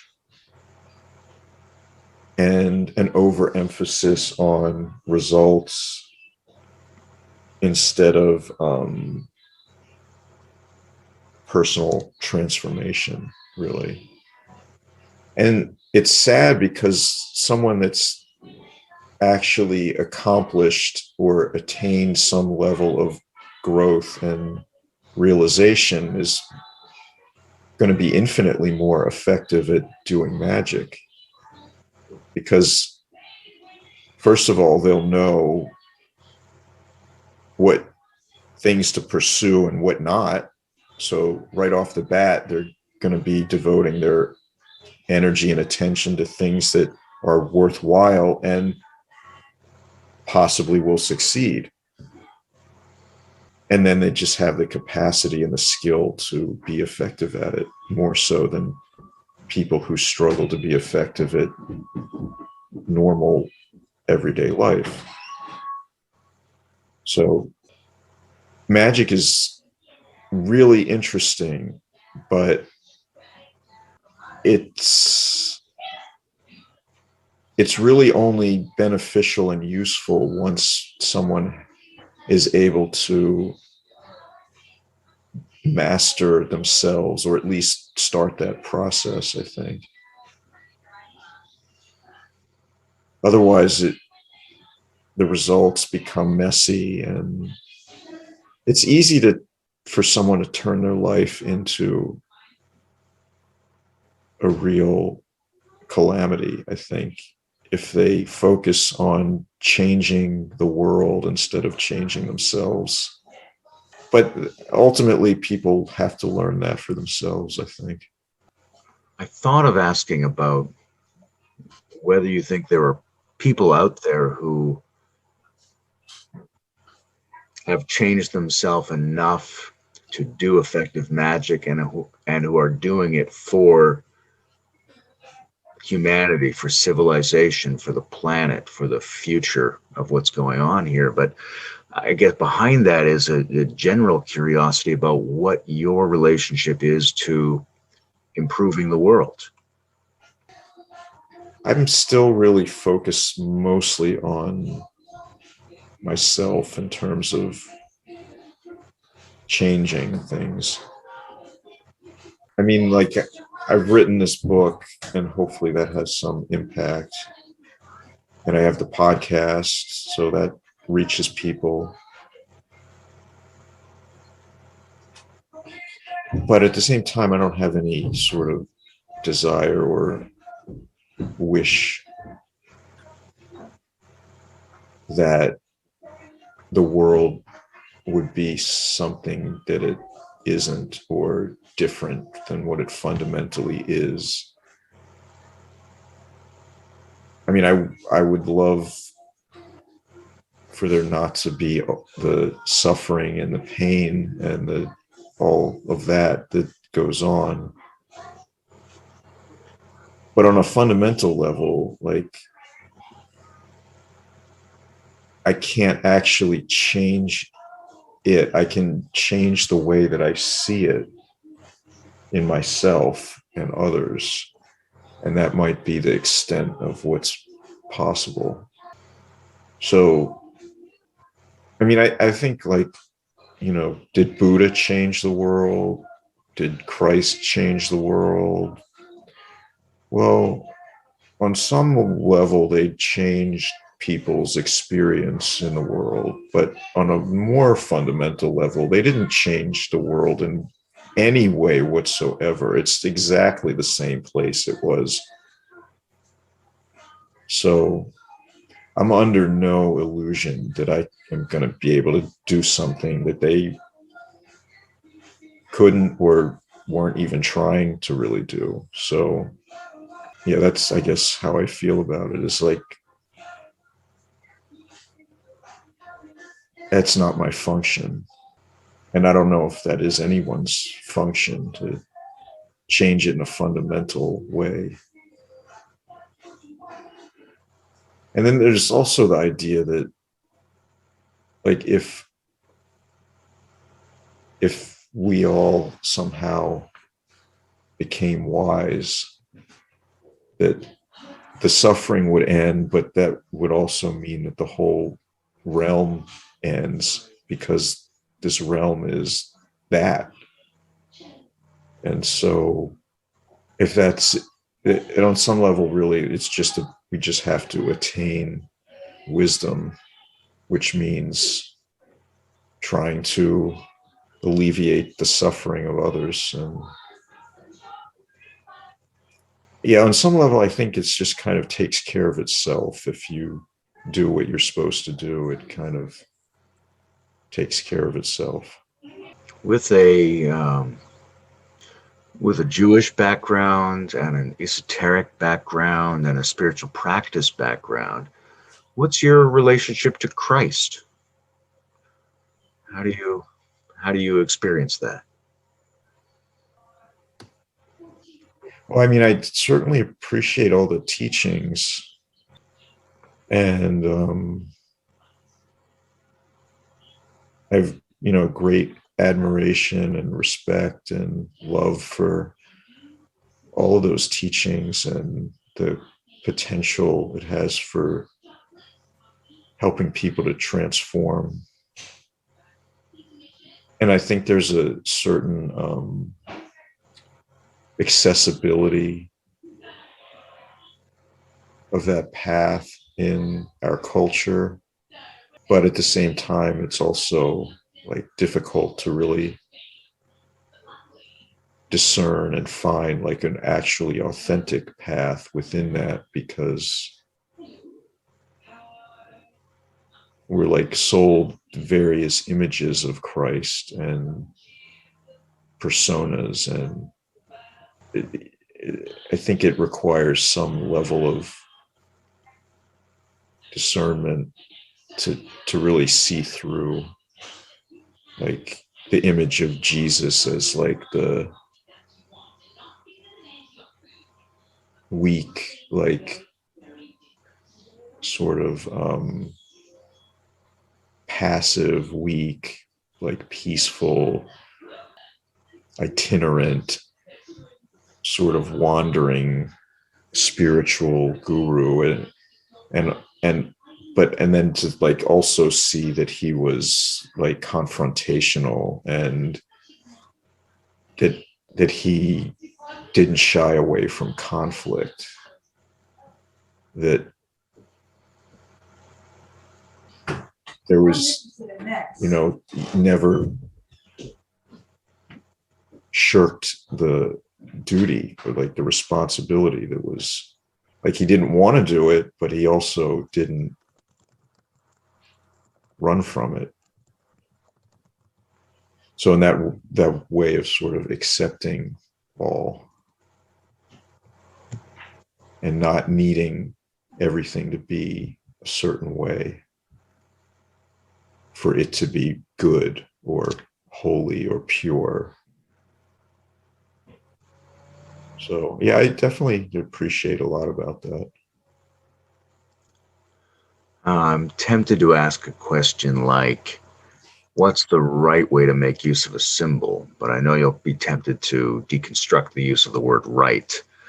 So maybe I'll phrase it differently. What's the difference between knowing the representational status of a symbol and understanding how to work with it productively for ourselves in a developmental fashion? How do you work with symbols? So I think one aspect is sort of understanding what is meant by a symbol, because some symbols are, like you say, like a representational, and they represent a specific meaning, like traffic signs. But symbols in esoteric realm are not the same thing, because they're not representations of something else. A symbol in esoteric is in many ways a direct presentation of the wisdom itself, and not a secondary device that's meant to recall the original meaning. This is more easily ascertained, I think, with images of deities than it is with, say, like a symbol of like a tool or something like that. So like the image of the deity would be like a direct presentation. It's not something that is representing something else. So in working with that, there's a direct perception of it as itself. So I think it's a different view. And then that view then informs the meaning and the method that's being used. So again, it's all really dependent on the view and how one holds appearance. Because if you hold reality in one way, the symbol is the thing itself. And then all appearances in many ways are directly presenting what they are, and not it's not like that rock is an expression of the divine. No, it's like that rock and everything else is the divine, and the perception of it is divine, and we all exist within that divinity, and everything exists within that. So I think it goes back to this idea of what view one holds, and that informs the meaning that you derive, and that completely affects the experience. I'm noticing certain trends coming up in this conversation, and one of them is this, I guess I would call it the collapse of existential distance, maybe something like that, right? Like the deity it's not like a link where the link directs you to the webpage where the deity is located. It's fully present as at the link spot. And likewise, the divine is not somewhere else. It's fully present already. So these are sort of, I mean, it seems to me that the notion of the distance is being collapsed. Yeah. Is that a prominent part of your thinking? Not really, but I think it's a general effect of the view and the methods. Yeah. Another thing that looks to me is coming up in a lot of your answers is the notion of um, showing up for the difficulty, right? Whether it's in terms of developing the capacity to do things even magically, or in terms of the way you described Christ.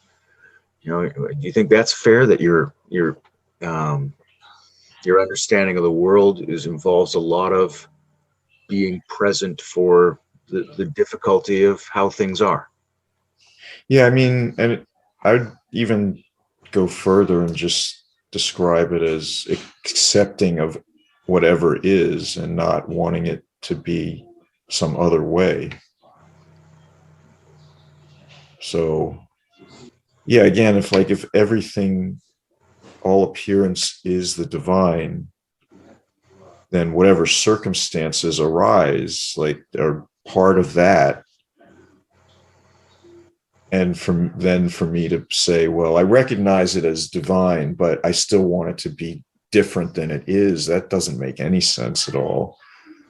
So, and I think that's really like a fundamental radical difference, because most of us almost all of the time walk around wanting most everything to be different than how it is, including ourselves, the world, other people.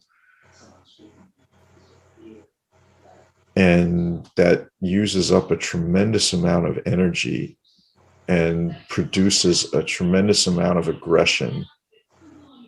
And that energy and aggression has to go somewhere. It doesn't just sit in us. So, yeah, I think being able to accept what is and not want it to be some other way is huge. And it's not easy, and it does require like a moment to moment commitment to sort of giving up whatever desire or preferences come up, because they don't ever stop coming up. It's not like eventually like, oh, I don't care anymore. Whatever it is, it just is, and that's great. Like, that's never going to happen.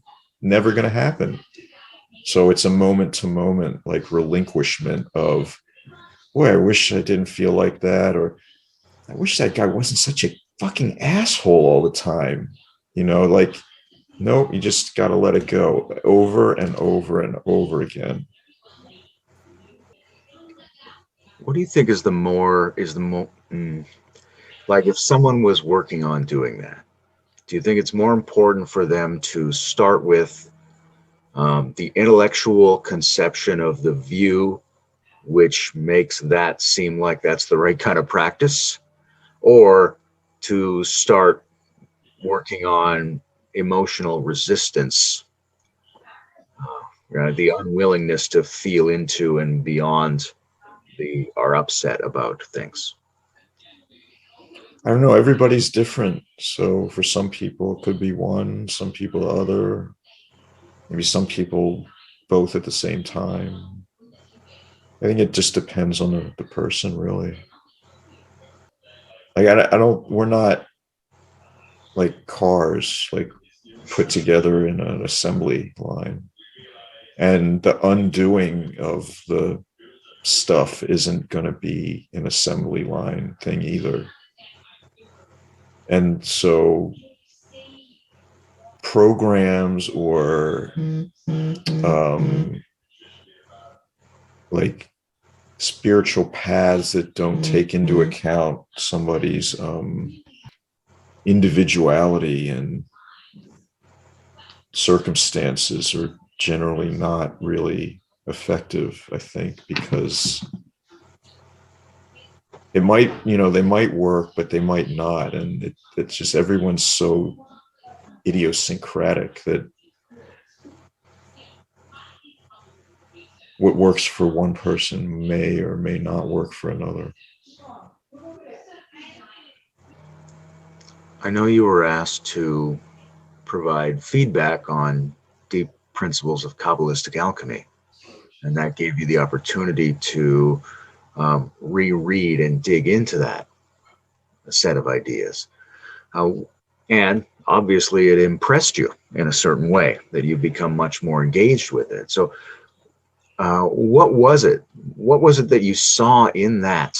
You started to go through it and go, "Oh, I see. So there's something going on here. What is that thing? What's so neat about that?" I think what's interesting is David's capacity for using language in a way that is really beneficial for describing contemplation, the way that he's described these different stages of contemplation.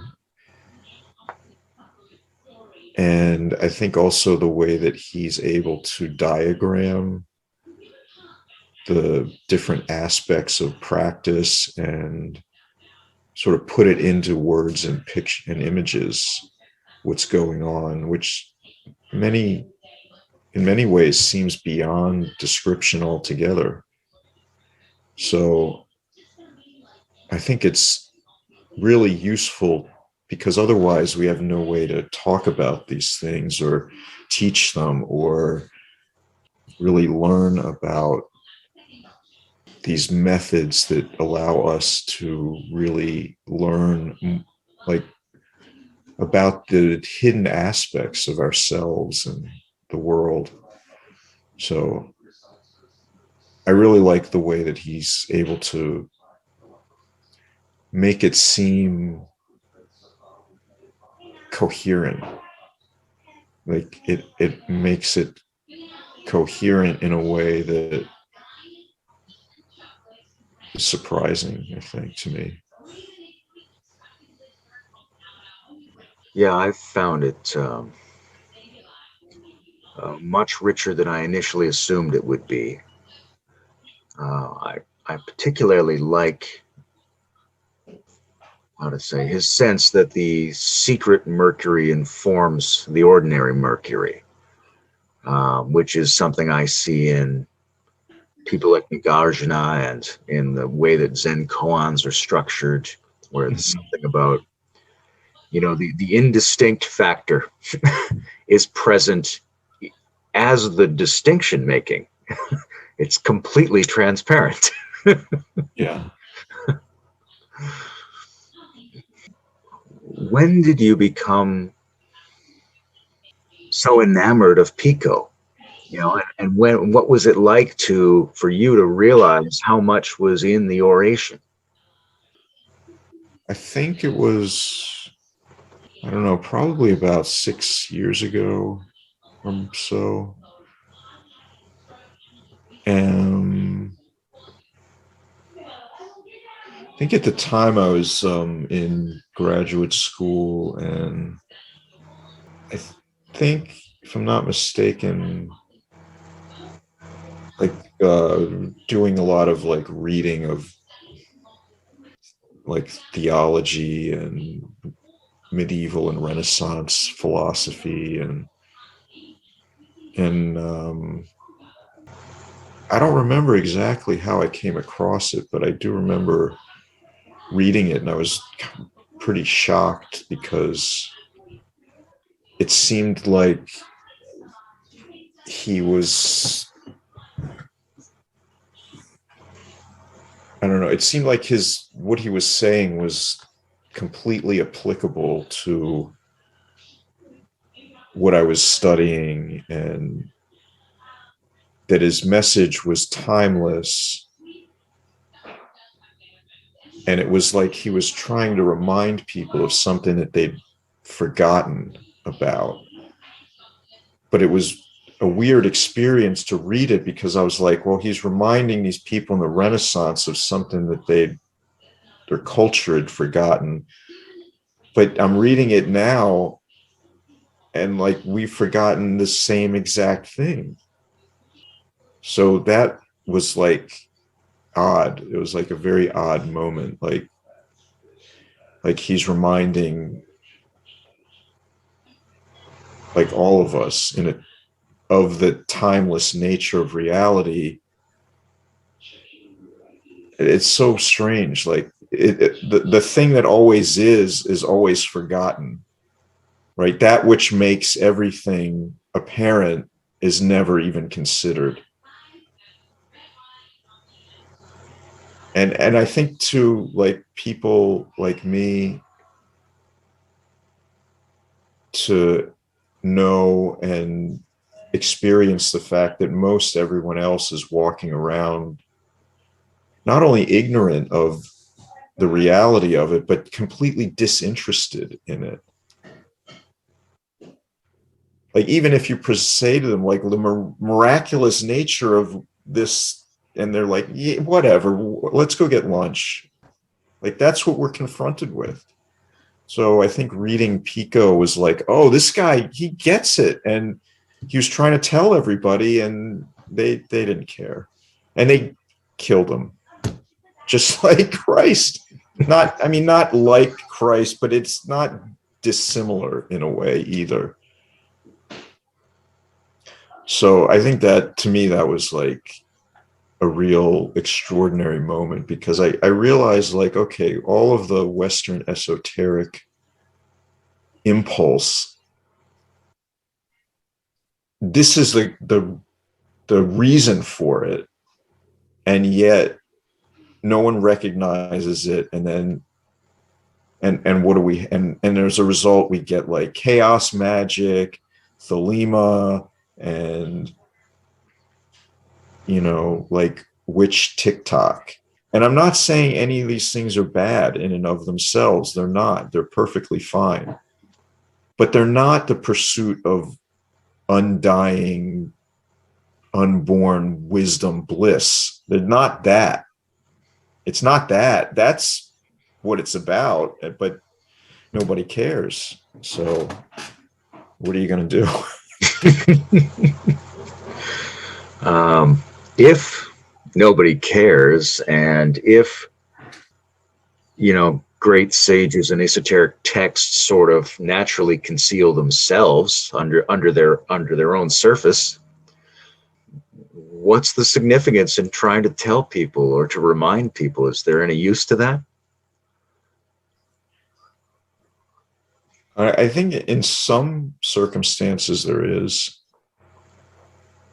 Yeah, because if not, like it just all devolves into like meaninglessness and nihilism, which is basically what we have in our culture and society. So it's worth reminding people, if only to reach those who are willing to hear, which is going to be a small minority. But otherwise, it's like a defeat and just a giving up. But that's not like those who accomplish the spiritual path are not people that are defeated or give up. That's just not how it goes.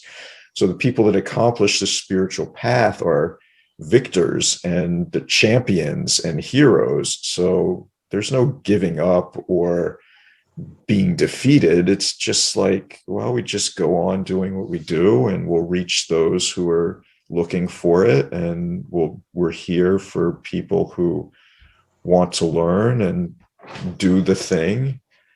But most people don't. And if they don't, then I would never try to convince them otherwise.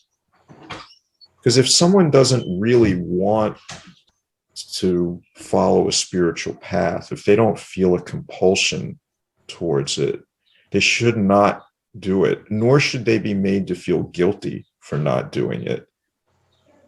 Spiritual path is not for everybody. And for people who have a happy, contented life without it, good for them. And we should be happy for them. And they should feel no desire to take up the spiritual path to prove something to anyone else. Like, if you can avoid it, you should avoid it by all means, I think. In the years that you've spent talking to practitioners and lineage representatives and idea system representatives, have you seen any changes? In particular, I'm wondering if the openness to authentic spiritual paths is a more prominent feature of those discussions now than it was when you started, or is it roughly the same? I'd say it's probably the same. It's rare that people like want to find a spiritual path to really like do the path and not have some ulterior self-serving motive. But it's even less people, I think, that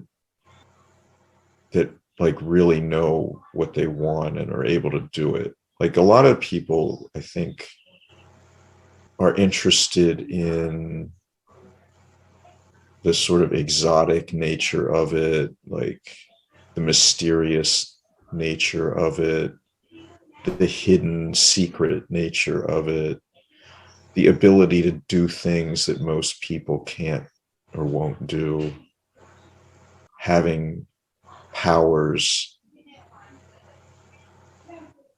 So I think a lot of people are interested in those sorts of things. I don't know. I feel like it's rare to encounter people who are interested in it because they just have to know the truth about everything. I wish there was more people like that. But it's not easy to be that type of person because you're never satisfied. Even when you get the answers you think you're looking for, they're not really not gonna actually satisfy. So yeah, I don't know. I think in many ways it's even more difficult with Western esotericism because you don't even have the superficial notion that, like, oh, we're just in it to serve God. Like, nobody's showing up at like their Golden Dawn Lodge because they want to serve the Lord, you know? So I think it was, so I heard a presentation one time about the academic study of occultism. And this was a person that was both an occultist and an academic. And they were saying that from their studies that 50% of the people involved in Western esoteric groups were there because they were legitimately interested in the teachings and the practices. And the other half of the people were there because they really loved to play dress up and pretend they were a magician. When you're in an environment where half the people think it's real and half the people think it's bullshit, it can't be real, even if you think it is. And that's unfortunate for some of the people in the room. But they're the ones that generally don't have any awareness of what's happening. The other half of the room, they know what's going on, and to them, it's just fun. There's nothing at stake. Nobody's spiritual existence is on the line. They're just playing dress up and having fun. But they never acknowledge that to the other half of the group. So as long as that type of thing is going on, I don't see how it changes into something more meaningful. And do you? Like, I don't know how it happens. No, I mean, I can see that groups and contexts of that kind could get better at bringing out that difference between the people, right? At being more upfront about it so that they might be able to self-organize a little differently if it was more explicit. Yeah, I think you're right about that. At least they could fragment along ideological lines, and you could have groups that were just LARPing and then groups that were actually trying to do the thing. Yeah, exactly. I mean, the LARPing is fine. Right. It's not holding anyone else back. No. And this is a problem that's all over the place. Like, I do a lot of work around, what is postmodernism, things like that. Mm-hmm. Just because someone has the verbal and conceptual ideas at their disposal doesn't mean they're actually embodying that sophistication of social critique. So every area of life is filled up by people who are just showing up for some other reason and adopting the signs and the people that really want to do it. Yeah. And So this is really the issue with the Western esoteric schools, because on one level, they're talking about gnosis and enlightenment, but they're not actually teaching methods that would cause someone to be able to realize that. And much of their emphasis seems to be on methods that would reinforce someone's sense of self and their personal identity. So I don't think they're actually wisdom schools or practice schools. They're schools that talk about wisdom, but they teach methods that don't produce it. And it's weird because, like, Freemasonry is like that. Like, they talk about enlightenment or spiritual growth, but they don't teach methods that would actually allow someone to realize it. But they do teach methods that allow someone to become a better person. And that is actually important if somebody does want to be on a spiritual path. You do have to be a good person. That's like one of the foundational basis of a spiritual path. So it's not like they're useless or bad in any way. It's actually, they're quite useful and good, but not exactly in the ways that the membership is led to think it is beneficial. Like, a lot of Freemasons think like, well, we have the secrets, like this is the real esoteric school, but it's not. There's no esoteric teachings or practices whatsoever at all. But that's not a bad thing, because what they are teaching is how to be a better person with a gloss of symbols and ritual. But they do it super effectively and it works. So, like, it's not in any way bad, or like it's not a letdown, but it's also not quite what it's advertised to be either. yeah, it's not wrong, but it might be incomplete.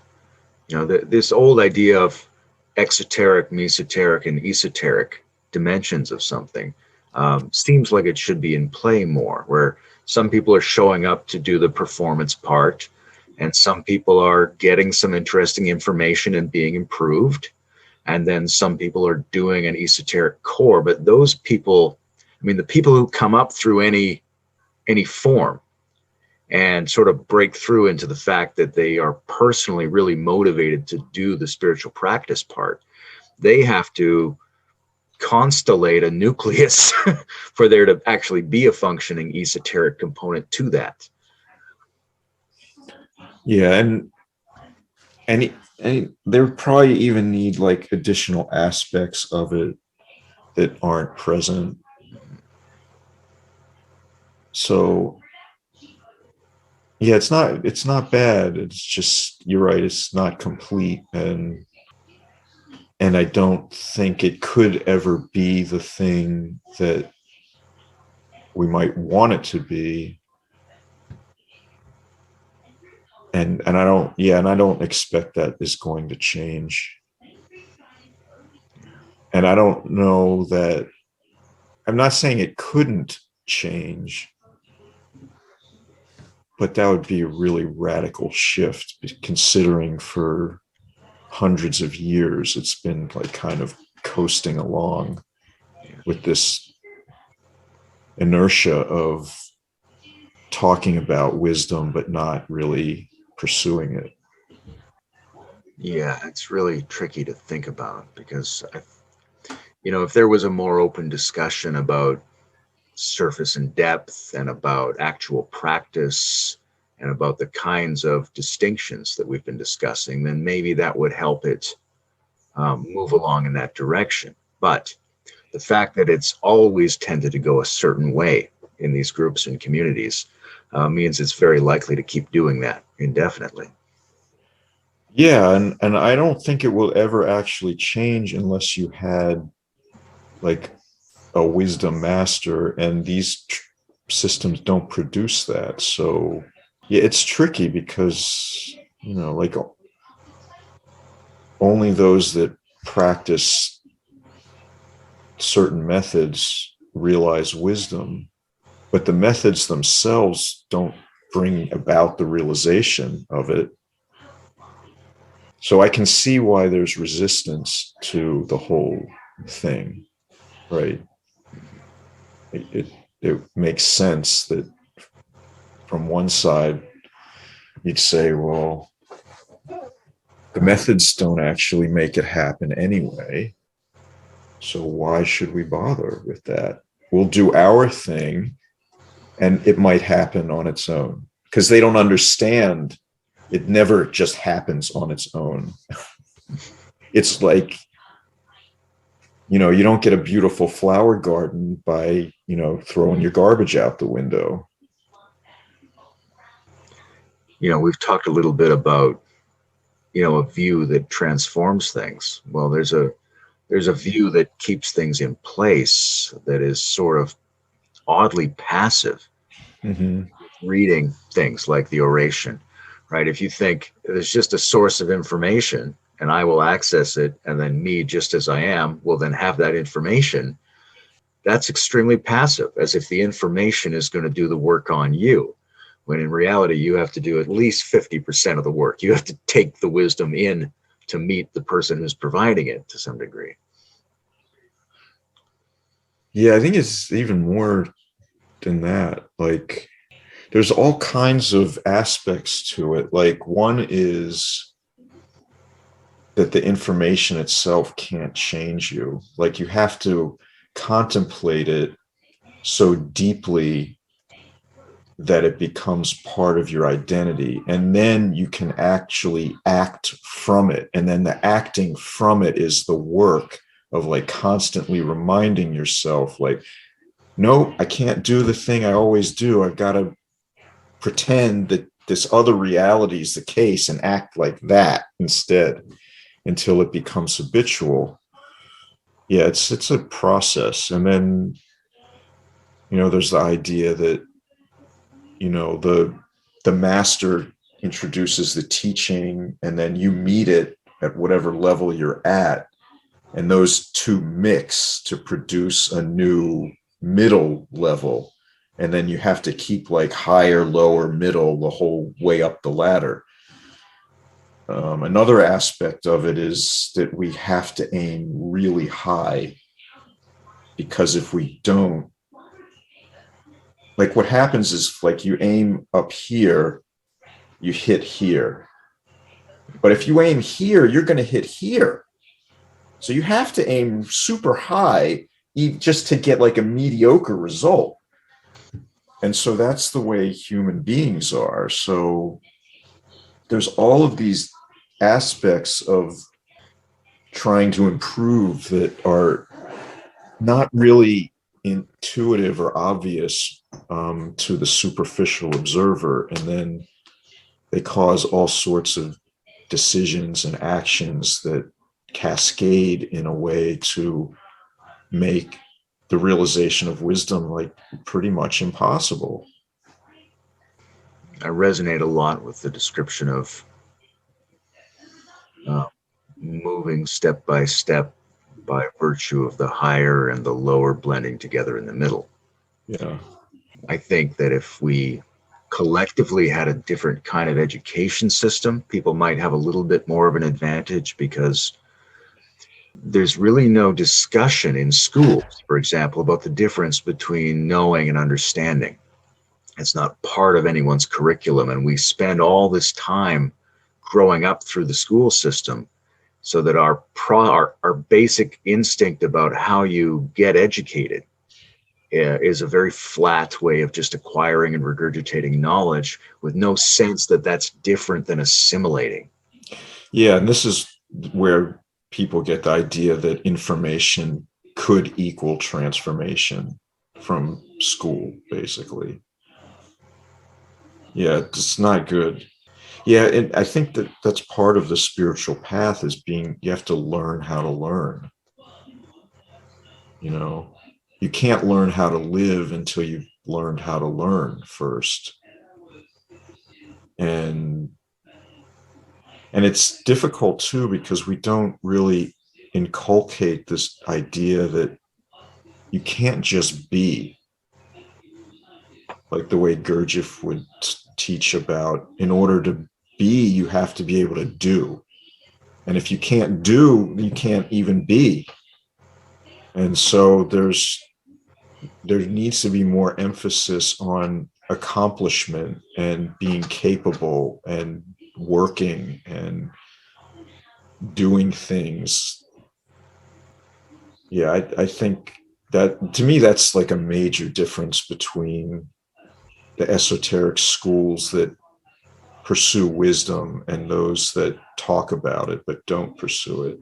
Because in the schools that actually pursue wisdom, the students in those schools work endlessly at becoming more capable and accomplishing things. And in the schools that don't pursue wisdom, it's rare to encounter someone that is capable and accomplishes tasks. I think about my own experiences in schooling, and how, because of my just natural setup of however I am, I was very good at having good relationships with teachers and understanding mathematical problems and answering linguistic puzzles and things. And so I got constant reward for that. But it didn't really ask me to try to do anything different, right? I was just, people were just being rewarded or not rewarded for how they already happened to be. Mm. And so they weren't being, there was no invitation to undertake even the beginnings of any efforts. Yeah.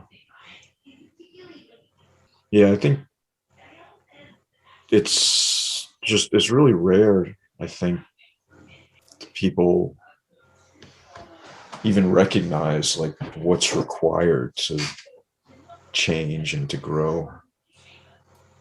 And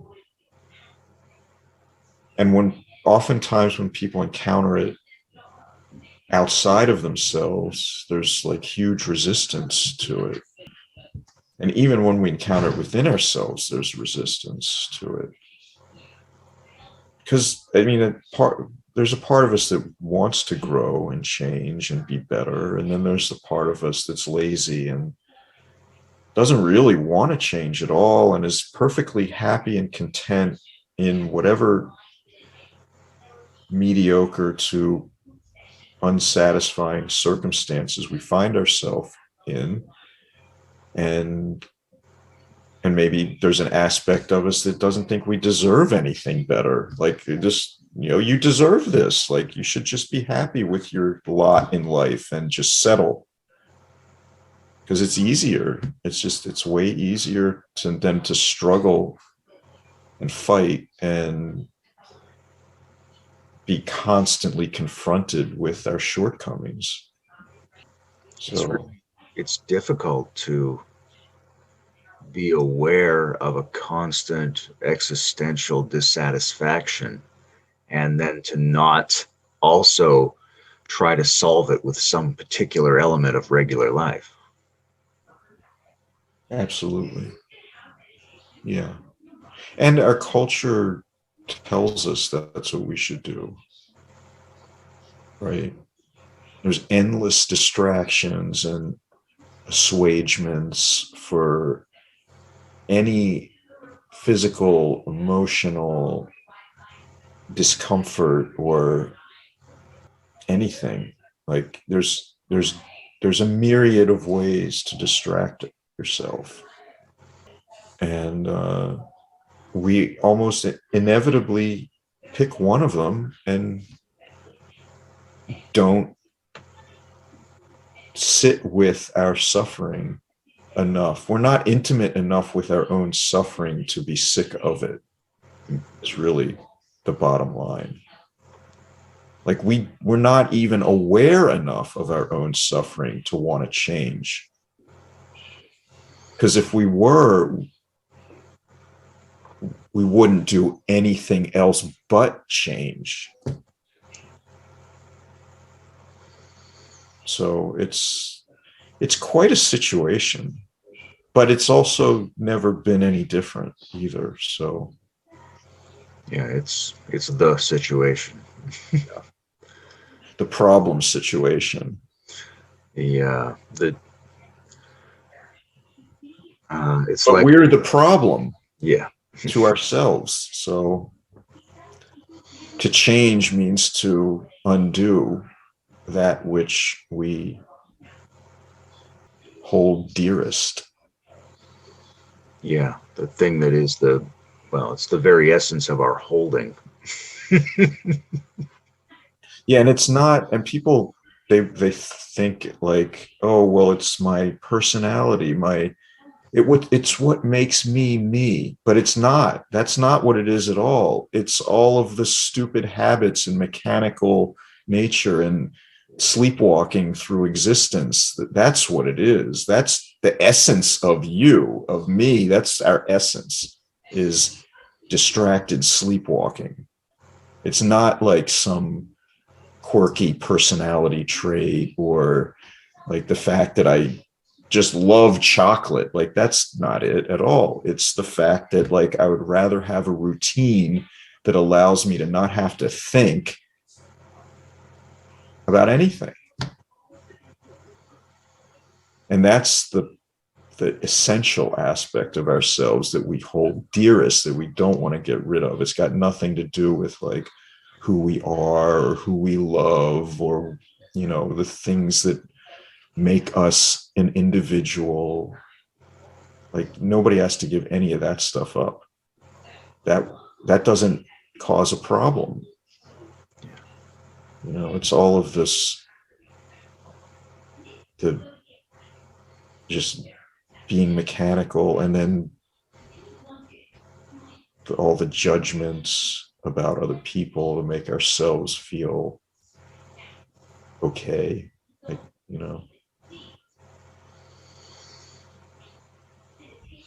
I'm really enjoying this conversation, but I want to be mindful of your time.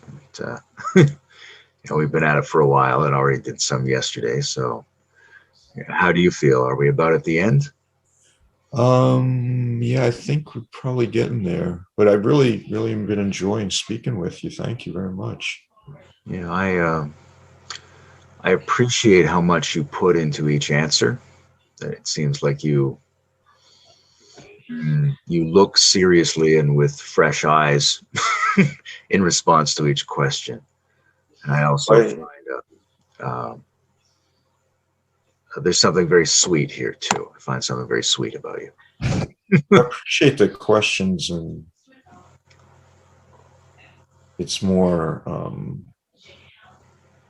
don't know, it feels like much more organic than like a list of prepared questions. And so just, I appreciate being able to think about things and different ways of considering them, and